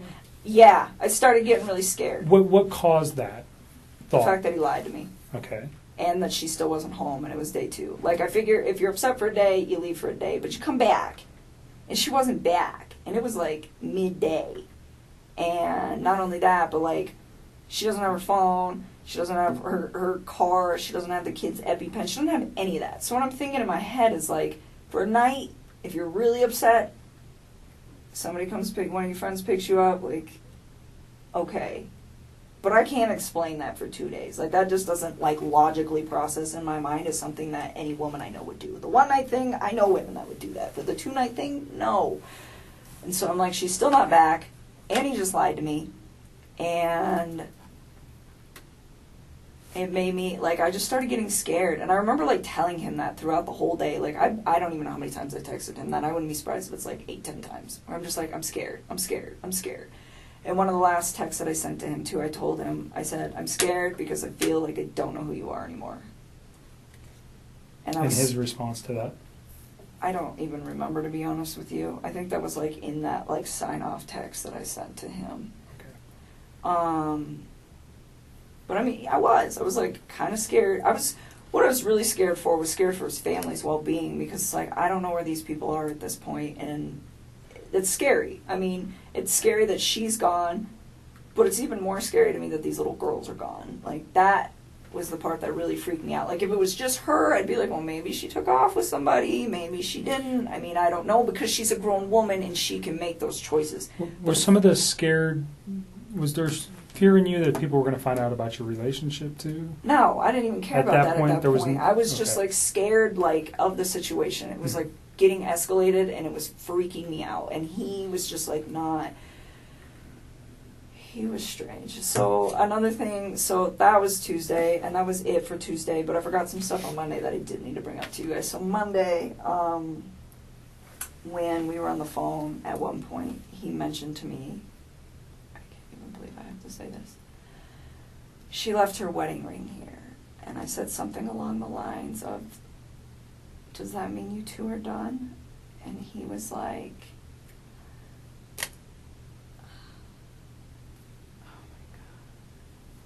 he said, how much do you think it's worth? And I was like, remember hearing him say that and being like, what the fuck?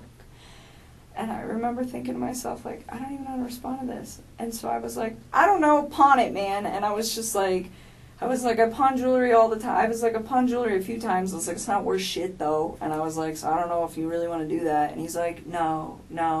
I think I'm going to get it appraised. It's a nice rock. And I was just like, okay. And it was like really awkward. And that was on Monday? That was on Monday night.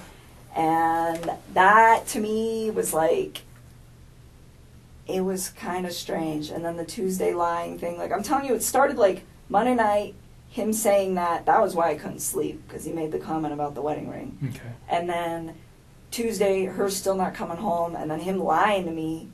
And I was just like, oh my God, like, what if something happened? And it was, like, really hard for me to When you say, what if something happened, what were you thinking? Like, what if somebody took her? Like, could he possibly hurt her? And that was, like, the first time that I really, I think, genuinely considered, did this man hurt his wife? And it was, like, hard for me to grasp. And I thought about it a lot, and I waited for the night because I wanted to see if she would come home. And it was already pretty late, and I had company, and I was just like, let me just see how this plays out. And my buddy Jim left, I don't know, probably like 9 or 10. Probably it's like the same time he always leaves. And then I couldn't sleep again. It was really bad. And I woke up in the morning and I saw the interview that he had with the newspapers. And he just looked really different to me. How so? The light in his eyes is gone. They're like a different color now. It's like he has no soul. I swear to God. I saw it and I was just like, look at his eyes. I saw his mugshot. They're not even the same color. Like, when you guys retrieve the pictures that are on my phone, look at his eyes then compared to now. Like, it's the scariest shit I think I've ever seen in my life. It freaked me out. I was like, that's not even the same man that I know. And it was really uncomfortable. But anyways, I saw that report in the morning. And I was just to the point where I was just like, all right, like, something happened. This woman is missing. Whether it was him or someone else. I know, like, a woman went missing not too long ago in Longmont. Like, I think it was like 2 months ago or something like that. And you guys, not you guys, but somebody up there called off the search on her. I don't think they ever found her. So I was like, I don't know. Maybe that's connected. Maybe somebody came and got her. Maybe he did something. I don't know. But I knew, like, it was a problem. And at this point, I was like, I'm in a very messy situation with this man. And I don't know what to do. And so I called my dad, because he's like the only person that I trust with everything in the whole world. And I was just like, I have a problem. And I told him everything. And then I was like, we just discussed it. And it was like, we need to go to cops. Definitely. Because I figured you guys would find me eventually. But I was like, I feel like they need to speak to me. I feel like I'm a very important person for you guys to communicate You are. with. And so, you know, and again, I wish I'd have done it sooner, but it just kind of took the sequence of events of his lies and all of his bullshit falling apart for me to process that I needed to address the situation. And so, you know, and the time.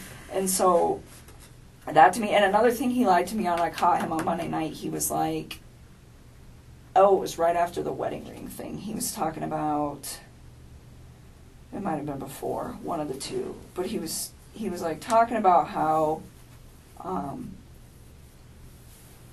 he like reflected on North Carolina, and he was talking about how he wanted the separation and all this stuff, and I'm like, wait a minute, wait a minute. I thought you were the one trying to make peace with her, and she's the one who didn't want it. He's like, no, I wanted it. And I was just like, okay. And another thing on Monday night, his breathing was like, oh, it was like his voice would crack sometimes. But I didn't, like, condemn him for anything like that, because I was like, well, yeah, he's probably stressed the hell out. His family's gone. You know what I'm saying? Sure. So, I don't know. So that happened. And then, He never made any admissions to you about anything that he had done. nope. He never said anything about doing, or at any time, not just in these days, but during your relationship, did he ever say anything about hurting his wife, his children? Never. And Never. then on these conversations from Monday to Tuesday, did he ever say that, somebody did something to them, or did he ever give an excuse to you how this could have happened? No, I mean, he... Other he than was, they just were going to a friend's house. Yeah, or he was like, yeah, I think she's, like, with one of her friends. She doesn't want to talk to me kind of thing. But So- other than that, no. I mean, like, he told me, like, yeah, she said she was with another man, but I think it was out of spite. Like, he never really, like, held that she was with another dude. Like, he never was like, yeah, she's with some guy. Like, she said it, but I don't think she meant it. Mm-hmm. It's kind of what he was, like, directing towards me. But no, I think that's why I gave him the benefit of the doubt so long. Like, he has always been such a civil, gentle man to me. And he's always been pretty calm and, like, level-headed when he talks about the differences between him and his wife. And, I mean, that's a sensitive subject. And he never, ever seemed like he was, like, aggressive about it. I mean, he was always just, like, chill. And he never talked ill of his children. He was always so bubbly about them. Like, those were his babies. So when all of this happened, I was just like, what the fuck? And So that brings me to a question real quick. I mean, I don't think anybody over the last 6 or 8 weeks knows this dude better than you. I really don't. You guys probably spent more time together than anybody. Conversation, whatever, relationship. What do you think? What's the catalyst for this event? Do you have any? Have you had? And I know it's a hard question, but I want to get it out now. We're here. If there's a thought that you have that might lead us to understand a little bit why he might have done something like this. Like I said, I met Chris on Wednesday, so I don't know Chris, not like you do. I've thought about this, and sometimes I think to myself, if I wasn't in that man's life, would his family still be alive? And I've thought about this a lot, and I think I could give myself different responses. But in all honesty, I think they might be alive, but not permanently. I do not think that this man just snapped. I don't think that he just met some fucking amazing woman and he was just gonna try to fucking murder his family and then think that I was okay with, like, building a relationship with somebody who did something like that. Like, at what fucking point, And not only that, like, I always try to say, like, when we get to a point where we've been together long enough, I would love to meet your children. Like, I never discluded them from anything. Like, I remember coming back from Colorado Springs, and I was like, oh my God, they got the Cheyenne Zoo down here. You got to take your kids, and, like, you can feed the giraffes, and they would love it. And, like, I always try to, like, show him cool things. Like, hey, man, would your kids like this? Because my nephew would like this. Like, check this out, Like, I sent him a screenshot of some rainbow unicorn Lucky Charms the other day. I was like, do your daughters know about these? Because I bet these are epic. Like, little things like that where it's like genuinely, like, I care. I do. Like, despite how messy this is and how I'm sure I'm going to be portrayed in the media and everything, like, I care about, like, his well-being with his children and all of that. And so, for me, like, when I think of what was he going through his head, I find it really hard to believe that I am the catalyst for all of this. I will be willing to say that I think me being in his life accelerated what was inevitably about to happen. But I don't think people just snap. Love does not murder. Hate and resentment murder. That's the way I look at that. I do not know what is the truth anymore and what's not, and I don't have all of the details, but this is just my opinion, but I'm pretty convinced that that woman and him did not get along very well, and the reason they stuck together was, hey, we're going to do kids, and I think they also stuck together because they were in a very bad financial bind, and I think that she continuously disregarded it. And I think he messed up because he was too passive to say anything to her about it and really address it. And it just got to the point where it's just you file bankruptcy and then what do? Just wait till you file the next one? I don't know. I don't know what their finances look like now, but from the way it made it sound, it's probably a pretty stark situation. And I don't know if hundreds of thousands of dollars in debt over and over and over again are enough to lead a man to want to take somebody out, but I don't know. I've heard of people committing suicide over that shit before, and I would never justify what he did. I think it's fucking disgusting. It's, he's such a fucking pig. But I try to be why? I try to come up with a why, and I really think that he was struggling with her really bad, and not only that, he's got a third child on the way, and I know he was probably just I can't fucking afford a third kid. Wants it, but can't afford it, And he always told me, wanted a little boy. He wanted a third child. Mm-hmm. And so I think that it was just something I think they were in a financial situation, and I think she was very non-responsive to him trying to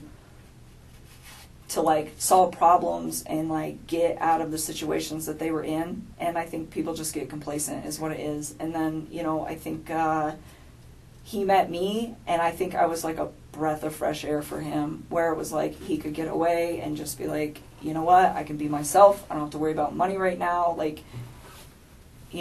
this girl, I have my shit together, my life is so, very in order. You seem very organized and independent and dialed Always. in I do for really 30. good. I do really good at work. I have almost a perfect credit score. I've been saving money for a house. I don't mess around. I mean, I screwed up. This is my one screw up ever, and it's about to be on national news. But just very dialed in, and I think it was a breath of fresh air for him to be around something like that, because I don't think that he knew that was a real thing. And he had told me that numerous times. He's I didn't know women like you existed. It's just all right, I don't, and when he meant it, it was just just the way you run your life. And so, because he got married really young, and so, to answer your question, I think inevitably it was going to happen. I think it just got propelled faster. I mean, I don't understand what he would have achieved if he wanted to be with me that bad, what he would have achieved with me by doing what he did. I think his situation at home was way, way deeper than anything him and I ever had, and it led to that. And I don't know what happened in that conversation that they had, but I kind of have a feeling that it wasn't even about her pregnancy or another man or me. I have a feeling it was about money. So drilling down, you think money I for think him is the biggest downfall. You guys, beyond their relationship, really, I don't know that you know too much about the relationship or the particular issues other than monetary issues, financial issues. That sounds like what you guys talked about when you talked about their relationship. I mean, he told me other things, they really didn't sleep together too much, stuff like that, but I feel a lot of husbands and wives don't do that. But it was oh, of course you don't. That's why you're coming to me, no, I think I just, me being in his life, just pushed that forward. I honestly think that there's probably a good possibility that this would have just happened. Further down the road. Where So did you see that before yesterday or Tuesday, or was that just kind of something that you have reflected on and you've thought about this now going, man, now that I see that in this guy, or just because of the lifestyle he was living, and if he didn't get removed from it, this was going to happen sooner rather than later, like you said? If I was to reflect on anything over the past few weeks, besides the stuff in the last few days where you're hey, is there any red flags? I would say no. But one thing I did notice one time is we were sitting on my couch and I was telling him my house, I have a really beautiful house. It's set up really nice, but everything I have is from Craigslist or Goodwill. I have pieced it together, and it's all or marked down stuff, and I have pieced it together in a way It's pretty, huh? It's a pretty house, but you would never guess that, like, everything I got is, like, super discount. And one day we were sitting on my couch, and we were just, like, bullshitting about some stuff. And I was telling him, like, oh, yeah, you know, like, I got this marked down on American Furniture because, like, the corner was dented. And, like, I got this one off a guy on Craigslist. And I put it all, and I was, like, telling him, I was, like, I put it all together. And I was, like, to me, it was, like, material things don't make a home. I was like, it's the energy and the love that you bring to the home. I was like, it's not about what it looks like. I was like, it's about what you, like, bring to it, like, mentally. And he, like, collapsed in my lap and gave me, like, the biggest, most genuine hug I think that man has ever given me. And he just laid there, and he was just like, you are so different. And I didn't even say anything. I just, like, put my fingers in his hair and just let him chill there. And I assumed that had to do with the finances. But it didn't, like, stress me out. It was just, like, this relief sigh where he just, like, dropped into my arms. And I didn't, like, really think too much of that event, except for that I was, like, this was, like, it was, like, a really genuine hug, like, collapsed into my lap, like, just so relieved. And I didn't really think much of it until, like, I started reading about, like, their bankruptcy and all this other shit. And I was like, oh. So I think it might have been bigger than he let on, because he never told me about his bankruptcy. Sure. You know, he just told me about his current financials, and he didn't even get that in depth, but I'm assuming they're trash. And so, yeah, I think her spending all that money and not listening to him, and him not standing up for himself in a calm and, you know... Just elevate. Yeah. Last hard question regarding this. Go ahead. And then I have just two cursory questions regarding something else, and then I think maybe Tim has a few questions for you. But I think what you say about the finances directly at his wife. Do you think that goes to the children as well? Because she took, did she treat them like that, like they were gold and they got everything as well that you know of? Or do you think there's a separate issue for why he may have done what he did to his children other than financial? That part I don't have an answer for. I can't fucking explain that. I don't even think there is an answer. I don't even think there's any sort of, like, computing up here that could possibly give a rational explanation for why that would have happened. I mean, the only thing that I've honestly thought of when I play this scenario over in my head is that maybe they woke up and saw him doing in their mom, and he was like, fuck. Now I gotta do this too. I don't know. I'm like, why? Because they were, like, his, like, little lifeline, you know, he that was everything to him, you know, and I get, like, those two have problems. But he had a great relationship, but from what you're accounting is with his kids. He loved his children. Yeah, like, that part, it's, oh my God, that's the worst part of this whole mess. The worst part of this whole mess. We won't dwell. We don't have to dwell on it. Let me ask you. But, so no, I don't have an explanation. That's the only thing I can possibly plausibly think of is maybe they saw it, but other than that, I don't know what the fuck. Okay. Who's Charlotte? Are you asking me who's Charlotte? Mm-hmm. Like one of my friends? Mm-hmm. She's like a really good friend of mine. Why? Did you have some conversations with her regarding another boyfriend? No. That you might have met on eHarmony? Or did she meet somebody on eHarmony? No, she's engaged. Okay. She's engaged. So there's some text messages that we got off your phone, obviously. Mm-hmm. And the only reason I'm asking this is because if he found out maybe you had another boyfriend, you understand my line of questioning, that looked like maybe you had another boyfriend. And I don't know if that's this Jim guy, that maybe you guys were, no, I'm not saying that he's your boyfriend, that when we were interpreting the text messages, that it seemed like he might, you know, this man came to my house, he has a key to my house, that you're saying right now. When I look at that from my perspective, Jim may be another boyfriend for you. Oh, no. Charlotte is, like, my oldest friend. So did you have a conversation with Charlotte about Jim? I mean, sometimes we talk about him. We're all friends. Did you guys ever have a conversation about eHarmony? That's the I mean, kind of possibly. online... I was on there for a while. Okay. But I didn't actually ever go out on any dates with guys from eHarmony. Not one. Like, I talked to a couple guys on there, but I was like, no, I didn't go on any dates. So the only reason would be another potential reason for him to be upset. No, he knew about Jim. He's always known that Jim is one of my good friends, Okay. and I lay it out for people at the beginning. Like, I have friends that are male, I have friends that are female. These are my friends. That's what it is. Like, Okay. he never, to me, seemed like jealous of Jim by, like, any means. So, no, I'm curious what text you're talking about with Charlotte. I have like I talked to that girl so I have much. 153 pages of text messages, so I can't. If I could pull it up, I would, but I don't know where it is. I thought you guys just got my text. We got. When we ask for everything, for 7 days they give us everything. Oh, so why did you need to just do that if you just had them? Because I don't know that they're completely accurate. Again, what they send me is I don't have any way to verify that they're accurate. Gotcha. And if you delete a text message, sometimes those are not retained by carriers. They're still on your handset. There's a way to recover them from your phone. But they may not be held. There are certain carriers that don't even keep text messages. And I won't tell you who those people are, but they don't keep them. We can't even get our hands on them because they don't have a database. They don't pay the money. They're stored on your stuff and your stuff only. So that's why we ask for it. And some of those things disappear in 3 days, 5 days, 7 days, unless we ask them to keep them. And sometimes we don't know in time. So that's why we do it too. Okay? So just, it was a question because it also would provide potentially a motive for what Chris did if he found out that you had another boyfriend. Why Maybe, would he kill his family? well, he because I wigs have a out that he boyfriend? finds out that you have a boyfriend and just loses it altogether. Do you understand? Because he's already losing his wife, and now his new girlfriend has another boyfriend, and he can't.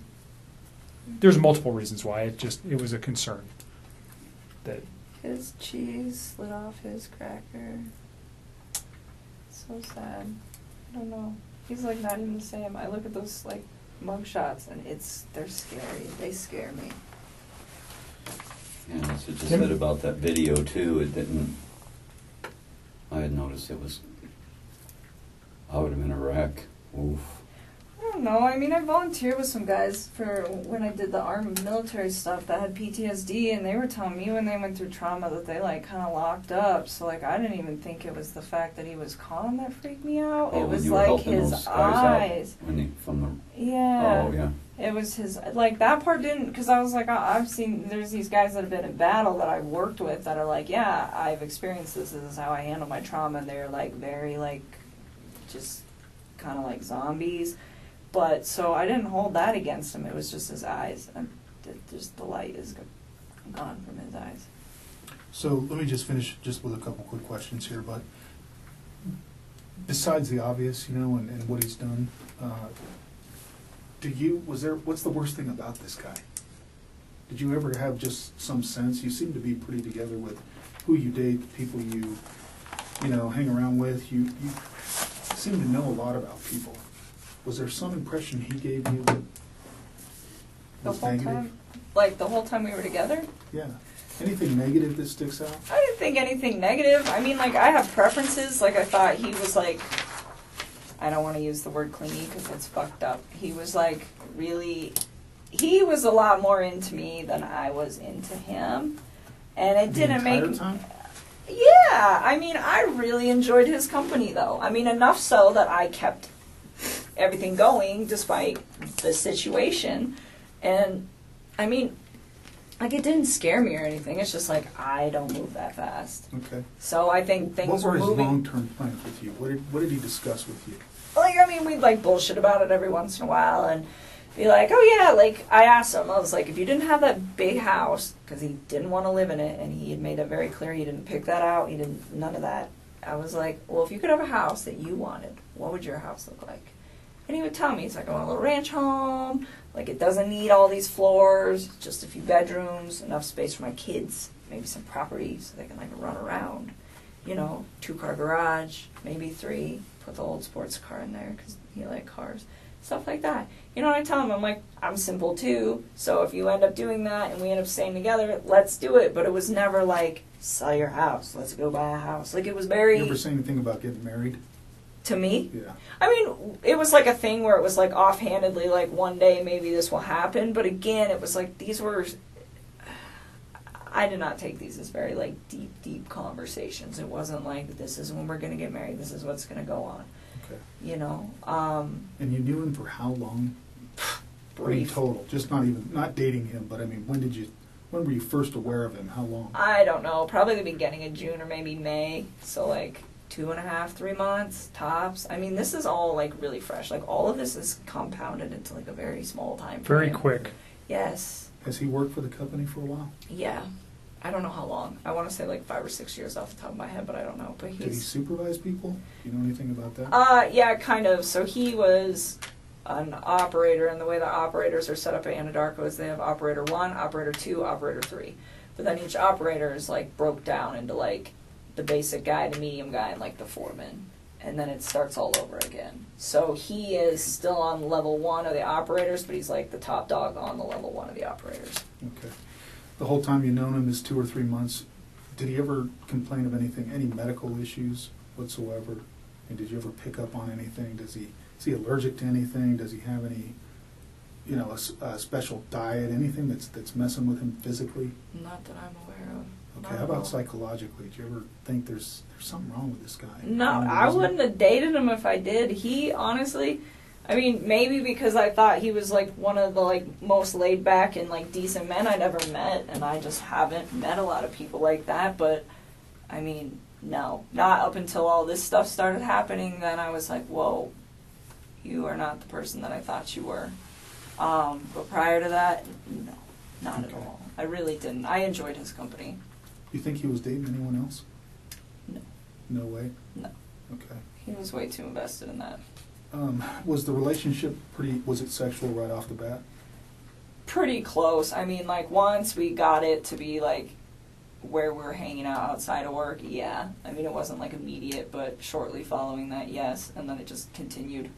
Okay. Pretty consistently throughout the relationship? So kind of hot and heavy.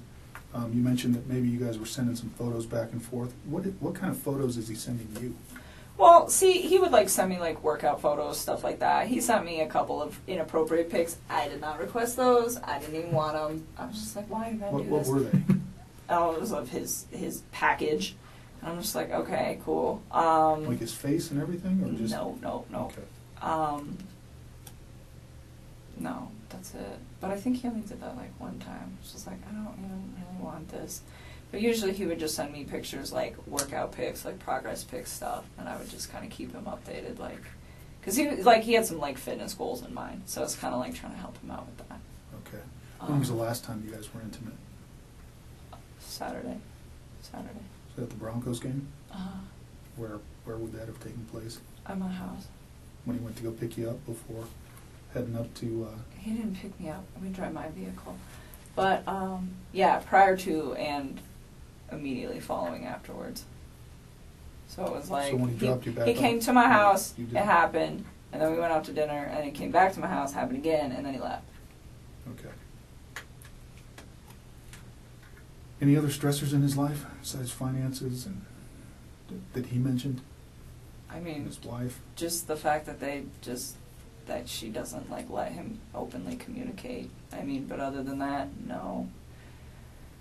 I mean, nothing that I really know of. We didn't, like, dive super deep into that stuff. It was just, like, occasionally there'd be a conversation where it would come up, and, I mean, it wasn't even really information that he wanted to provide. It was just, like, me being curious, like, why are you separating from her? This is good to know. Or, like, what are your finances like in case I end up building a life with you? But it was usually me, like, doing the inquiries, but I used to try not to be, like, super invasive about that stuff. Mm-hmm. What are in your mind, again, just real quick, what are the things that really pop out to you that he would complain about his wife? Just that she didn't listen to him. She, like, never listened to him. She always just, like, shut him off. Oh, and he told me once that she used to, like kind of, like, talk shit to him in front of his kids, and his kids were starting to repeat it. Did he give you an example? Yeah, she said, what did she say? He said he tried to ask her for something and ask her a question. I don't know. Something, he didn't, like, dive super into this. This was, like, pretty early on, and she said, she told him to shut up and that he didn't know anything. And his kids started, like, repeating it. And he said that it made him really sad, and he realized that was when he needed to separate from her. So, and he never, though, he said she was a good mom? Yeah, I mean, he never complained about her being like a bad mom or neglectful or anything like that. Abusive, anything like that? Nothing. When it comes to like violence or anger or any of that, nothing. I mean, and he even said like, yeah, like so she kind of like gets bossy with me sometimes, but as far as like arguing back and forth, he's like, that never happens. He's like, we don't fight like that. So I don't know. He seemed pretty like even keeled with stuff. So Did they talk about how they discipline their kids at all? I never asked. I felt like that was not my place. And he never mentioned it? Nope. That's all I was going to ask. Just making sure nobody else. What time is it? I've been so. It's 8 o'clock. Yeah, It's time to go. You have my card. Things will probably come to your mind in the next day, week, month, year, especially as you get some sleep and recover here. Please don't hesitate to call me. My email is on there. You can email me. The business phone number on there is not accurate. I used to work in our Pueblo office until So what is it? July. Just call my cell phone. I'm never in my office anyways. Okay. Okay? My cell phone will always be the same, so just call my cell phone. And I will respond to you as soon as I can. If you need, to send an email, again, you can send an email to me. Okay? If I can help you in any way with some services to deal with the obvious trauma that you face, let me know, and I'll get you in touch with the people that can help you. Also, if you have issues with anybody intimidating you in any fashion, I will tell you right now, I have zero tolerance for that. Zero. I will charge anybody if I can prove it, and I will take them straight to jail. Period. You're not a suspect in anything. You're merely a witness. Unfortunately for you, you met a man who did some terrible things, and I won't stand for it. Through my career, period, zero tolerance. You will go straight to jail. You call me immediately, and I will handle it. I appreciate Okay? that. And finally, you probably eventually are going to get media inquiries. When are you thinking this is going to happen? I don't think it's going to happen soon. I really don't. I will tell you today that there was an inquiry from a media member requesting to know if there was any other people involved in Chris's life. I think the story is they're searching, but there's only a multiple couple of reasons that somebody could think what would cause this. Well, they're seeing the financial stuff. They're posting it. Right. I'm seeing it. So I think there's a buffer for you for a couple of reasons. I told you today, I did not see the affidavit. I don't think your name was mentioned in it. There's no reason for it, I don't think, at this time for his arrest. When the affidavit becomes public, which I think they mentioned maybe early next week, that'll keep them media busy for a while. Oh, so her name wasn't in it that you think? I don't think your name Mark was said in he it. didn't publish that thing Right. yet, so if he hasn't... So I talked to Mark this morning, and I know he has not written a report. Now, I do know that he did talk to the people yesterday just regarding her, because it was important for some of the things we were doing yesterday. Again, I don't think your name appears in that report. But don't hold me to that. I didn't write the affidavit, but from what I know, it doesn't. So at some point, your name is going to come out. I mean, there's just no way it's not. And like I told you, I won't. So when do you think that is? Like when we take this to trial? I don't Like know. at what point? Because nobody knows about this. Right, but Chris does. Yeah, I don't think he's in any rush to tell the media anything. I mean, maybe. Is there mitigators that in his mind, or again, you got a phone call from the public defender's office, whether you talk to them or not, that's your business. Not. You didn't? I did not. Oh, I thought you did. I did not. Hmm. I didn't know what to do. Mark said to ask you what to do. Okay, so did they reach out to you? Yep. Okay, your decision. You don't have to talk to them, or you can. I won't say either way. You have to make that decision for yourself. I don't really know what to do. I feel like if I talk to them, they're either going to try to like find some holes in my story or try to get me to like be Chris's only ally, and I don't really feel like dealing with either one of those. Then I think you've made up your mind. Yeah, So, I don't and want maybe to. confide in your father. No, that's what we were Should talking we about. Yeah. already talk? I can't really give you legal advice. They have every reason to want to talk to you. Just like if they got to you before I did, I would want to talk to you too. You understand what I mean? And I won't hamper what their investigation is or anything. They want information too, certainly. They have a client that they're trying to protect and make sure that everything that we're looking at is the same thing that they would want to But look they at. can get it from you. They will get it from us. So- It'll be in discovery. They'll get everything that we've talked about here, and that's so when that happens, which is pretty short order. The reports that we will generate, everybody involved in this case, will be sent to the public defender's office. I think at that time you might find that there could be some exposure for you. So I am not going to tell anybody who you are. If somebody called me today, I don't talk to the media. I don't have any business talking to the media. Mark has no business talking to the media. They don't need to know who you are. Your part in this is not relative to anything to the story. For me, it's nothing that they need to know, and I don't ever give information to anybody. They're going to dwell on it, though. They're going to try to use that as his why. I don't think it's his why. I really don't. That's why I asked you that question. No. You think his why is financial. And whether or not we ever know what his why is, I don't know. Did he tell you guys what his why was? I can't discuss it with you. So just a quick open question. The way the legal system runs, is it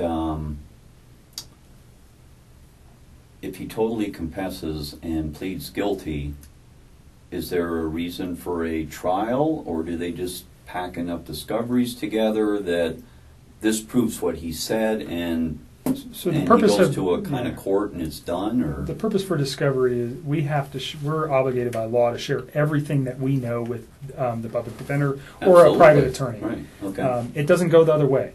They don't have to share anything with us. So we are obligated to give them everything we have, no matter what happens. I can tell you right now, probably sometime early this week will be he's going to enter a plea. Either I'm guilty or not guilty. That will probably be sometime Monday, Tuesday, Wednesday of this coming week, I would imagine, from what I heard today. Now, it might be a little more delayed, and then that starts the legal process. So But if he pleads if guilty, he pleads though- guilty, could that happen today? Sure, certainly. I mean, he could go to his attorneys. You've seen it happen before.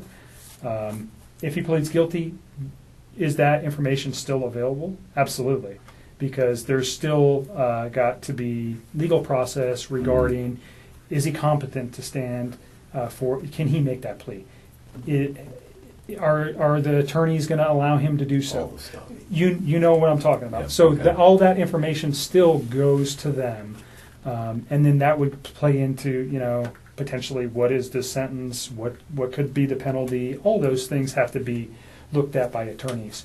So there is not them ever getting her name. It is going to be there at some point. And I don't know. I understand your fear, and that's why I told you that if anybody, I don't care if somebody calls you and says, anything minor, you call me and let me know, please. I will not stand for that. Well, Okay. I haven't So been it's answering. it would be the news people would only be the ones that, and of course they already know what to. God, work is going to be such a mess, too. That's going to be, like, a whole nother level. Like, everybody at my work, I heard, was so, like, just damaged and broken today. And then it's like, let's just add Nikki into this whole mix. It's not going to be good for all of them, like, mentally either. It's just going to be a mess. Maybe your employer could transfer you to another business. I think that's a fair statement. I will tell you right now that Anadarko has been very, very helpful with us and is very concerned about their employees in this event.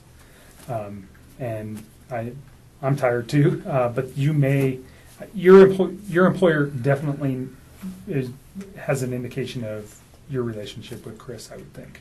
They're not my employer. Oh, that's right. You work for a different company. Yeah, but you're saying I think Anadarko has has a knowledge of that. Well, Who are we maybe- talking about? Tasman or Anadarko? I don't even know what Tasman is. Tasman is the people that cut my check, and I'm contracted out to APC. So I think people have suspicion that there was a relationship with Chris. Not saying you, but they may know that. I think there was some suspicion that he was having a relationship with somebody else.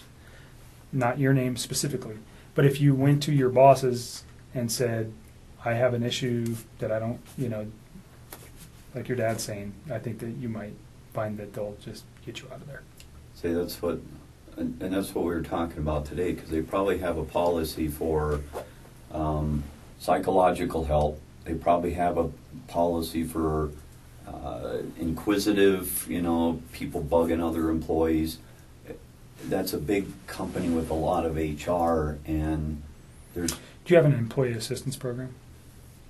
I EAP. don't. Oh yeah, that they were there all day today. But it's like I got so many calls today from Those are people I work questions with. that you can ask them anonymmously, and that information is See, retained. that's what I was saying, because if... So what am I supposed to do? Well- Tell my boss? Well, no, but your boss isn't going to want rumor mongers. They're not going to want people stressing you out. They're not going to They don't want erratic workflow. They don't want any of that. So they'll probably do a broadcast letter of anybody that was friends, They already acquaintances did. They already of it, dealt with all the shit or that's anything done else. today. Please respect that employee's feelings. And right there, oh, and by the way, if any of you have problems, blah, blah, blah, you can call Mickey Mouse at, and that's probably, See, they but- probably have a policy with that. Here's the And I'm problem, hoping that though. they do. I don't work for them.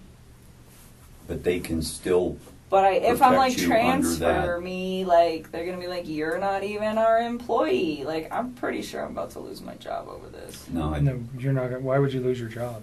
I don't know, because I feel like people are gonna just complain about being uncomfortable with working with me. Like I am not gonna have any respect from anybody there. I think I will have like 2 people that still. You really didn't do anything wrong. I had an affair with a married man who lied to me and made me believe that he really wasn't like as married as I think he was.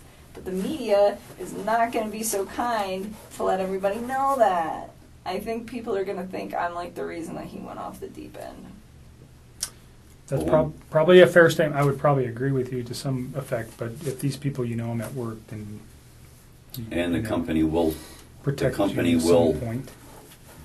buffer that as much as they can, because if not, it'd be chaos amongst employees, and they can't have that. I'm just so It's sad. just Like not this good is in like their best the interest. job of all jobs I've ever had in my life, and I Really. fucked it up.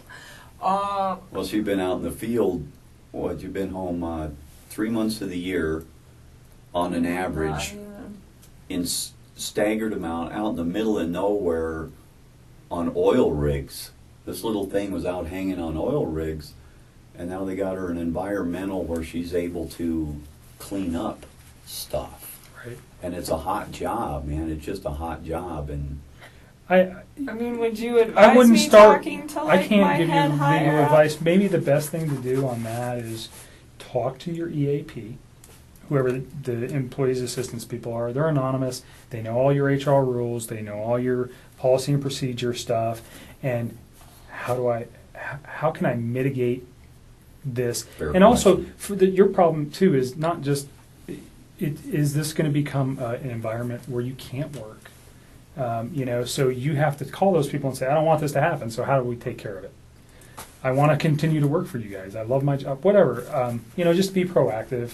I don't know, your boss is on site. Yeah, she's pretty cool. I don't know. I think that's a personal decision you have to make. Yeah, Yeah, but I mean, don't I didn't think- even think about talking to them at all, but I keep thinking about, I'm like, man, when my name gets out in the news, this is about to be crazy. No, Like, I I had do it. people calling me all day. Like, my office mate would not shut up. She just called me today, and she was just like, oh my God, did you read this article, and what did you think? And oh my God, and this, and I'm just like, I don't want to talk about this. Please leave me alone. And like it was really overwhelming. And my project manager called me, and he's really chill, so we made it a very quick conversation. But some people just like didn't get it, and it's so hard to me I because would I get feel in like front of I'm lying to them. I'd get in front of it. No, don't. Yeah, because Make the a company, decision. I don't think it would be in their best interest legally, morally, or profit-wise to have a bunch of junk going on. They would suppress it to keep it at least where everybody's treated with respect throughout the company. This is a tough situation. It'll, you know, they'll put the presidential speech in it. Job like 75% of that at home. Yeah, I've already been thinking about that. I was thinking about just asking Lena, like, hey man, just let me come in at like 5 in the morning and deal with the gas monitors like 2 days a week. No one will even know I'm And there. I believe that And let me just work at home. they probably made a statement on that, what'd you call it, OHP or EAP. EAP. EEP? They put out a notice today. If they put that out and it says your confidentiality will be respected, It has to be. if that got leaked through an HR department and that got out after you told them something, that would not be good for. Employment law is very strict on that Yeah, kind of so stuff, I think you should just not attack it, but be proactive in it and snuff it, because And what? Just go tell my boss, like, not what I told you guys, but like a summed up version of it. Like, hey, Well, my name is about to get released in the media, and there's a lot of stuff. I don't know if I'd do that in that fashion. I might you just need to figure out a tactful way to do that. And perhaps in employment, there is attorneys that deal with employment law, and maybe you want to reach out to one of them. That might help you. I don't know.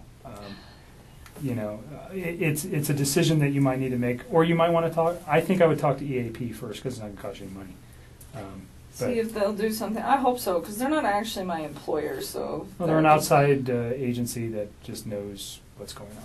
but See, I don't know, both so companies, it would be in their best interest to protect everybody, including all the foremen he worked with, apprentices he worked with. I mean, all of those people have a lot of information too. Not like me. But again, they don't want to hear it. They don't want to have, you know, they don't want to talk about it. They have the same rights. So it would be a company-wide thing. So I would just, On the media we'll stuff, work on that. Yeah, I think you've got a grip on that. On the media stuff, for you, I wouldn't talk to the media. Just tell them you don't have any comment, and for you, probably the same. And if they just persist, you know, maybe put somebody. It seems like your dad is your biggest confidant here, and maybe make a brief statement. If you know, my daughter doesn't want to say anything, have a nice day, whatever. You know, because if you appease them a little bit, sometimes they'll go away.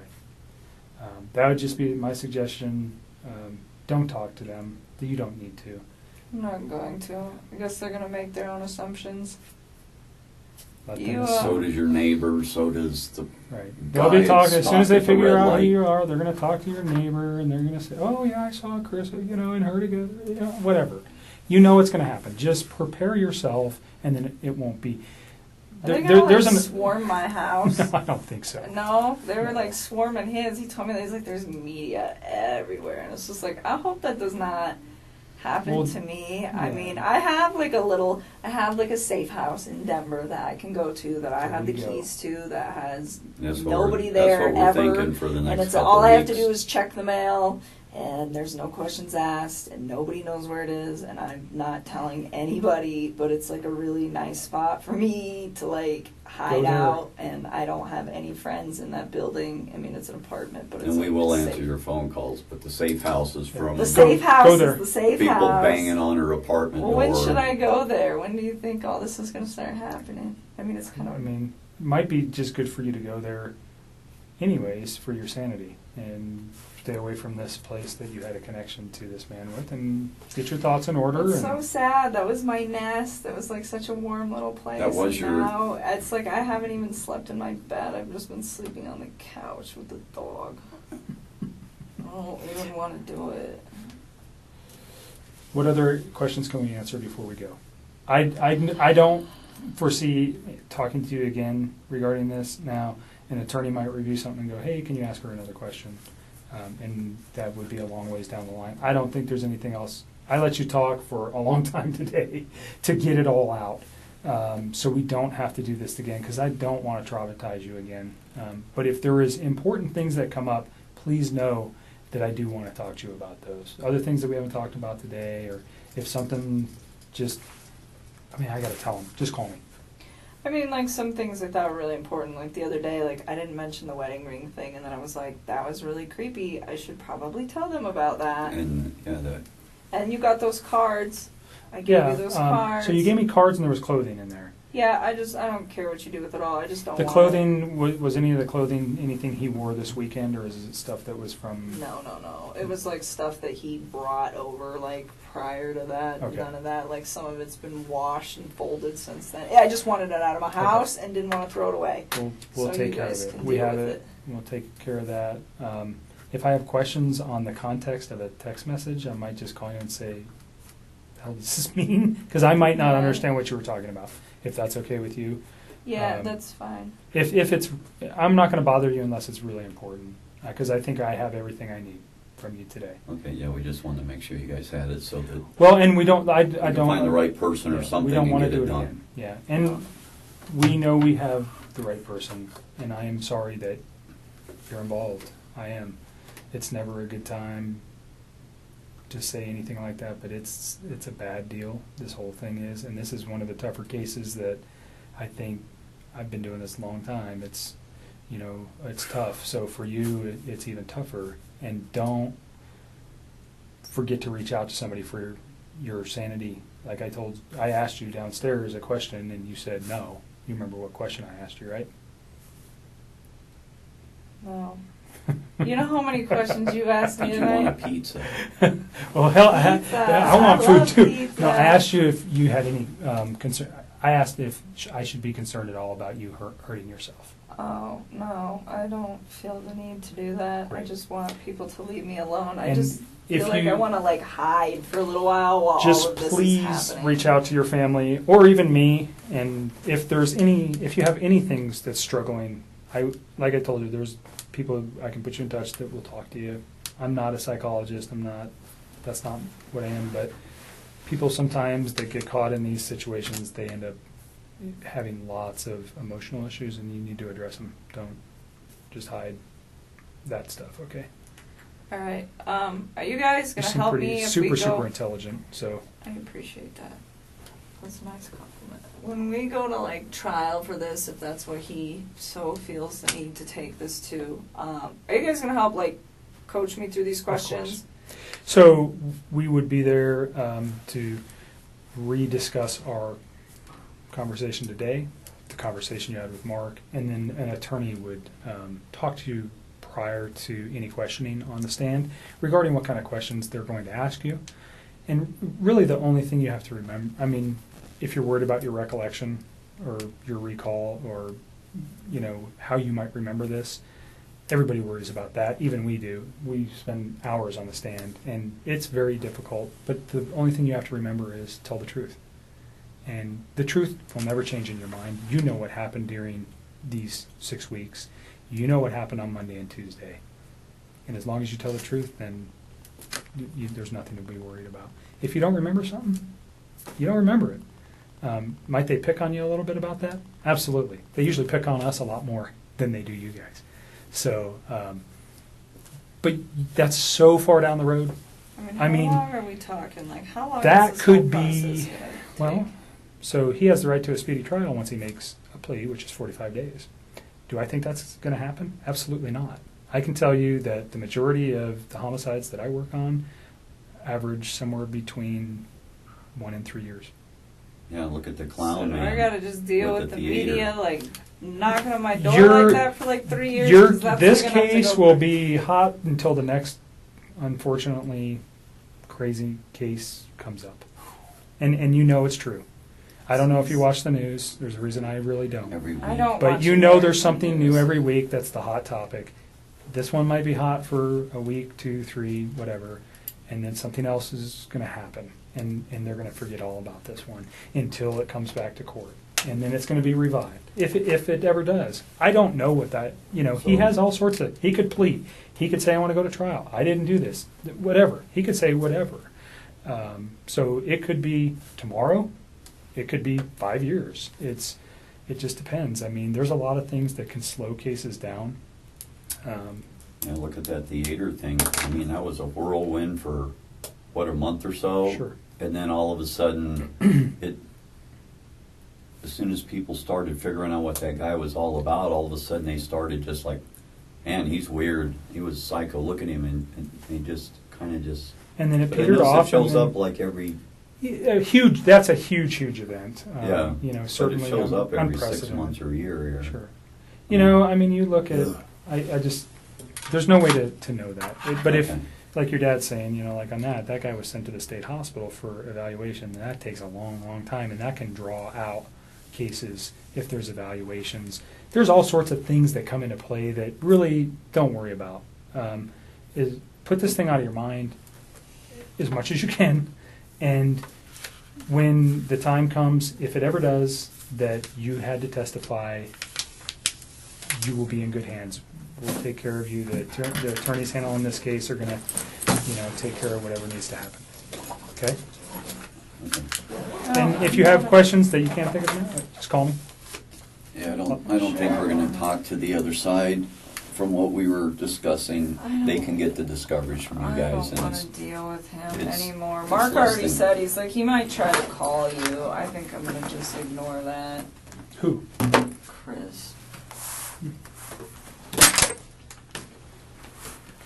I don't know if he will try to call me.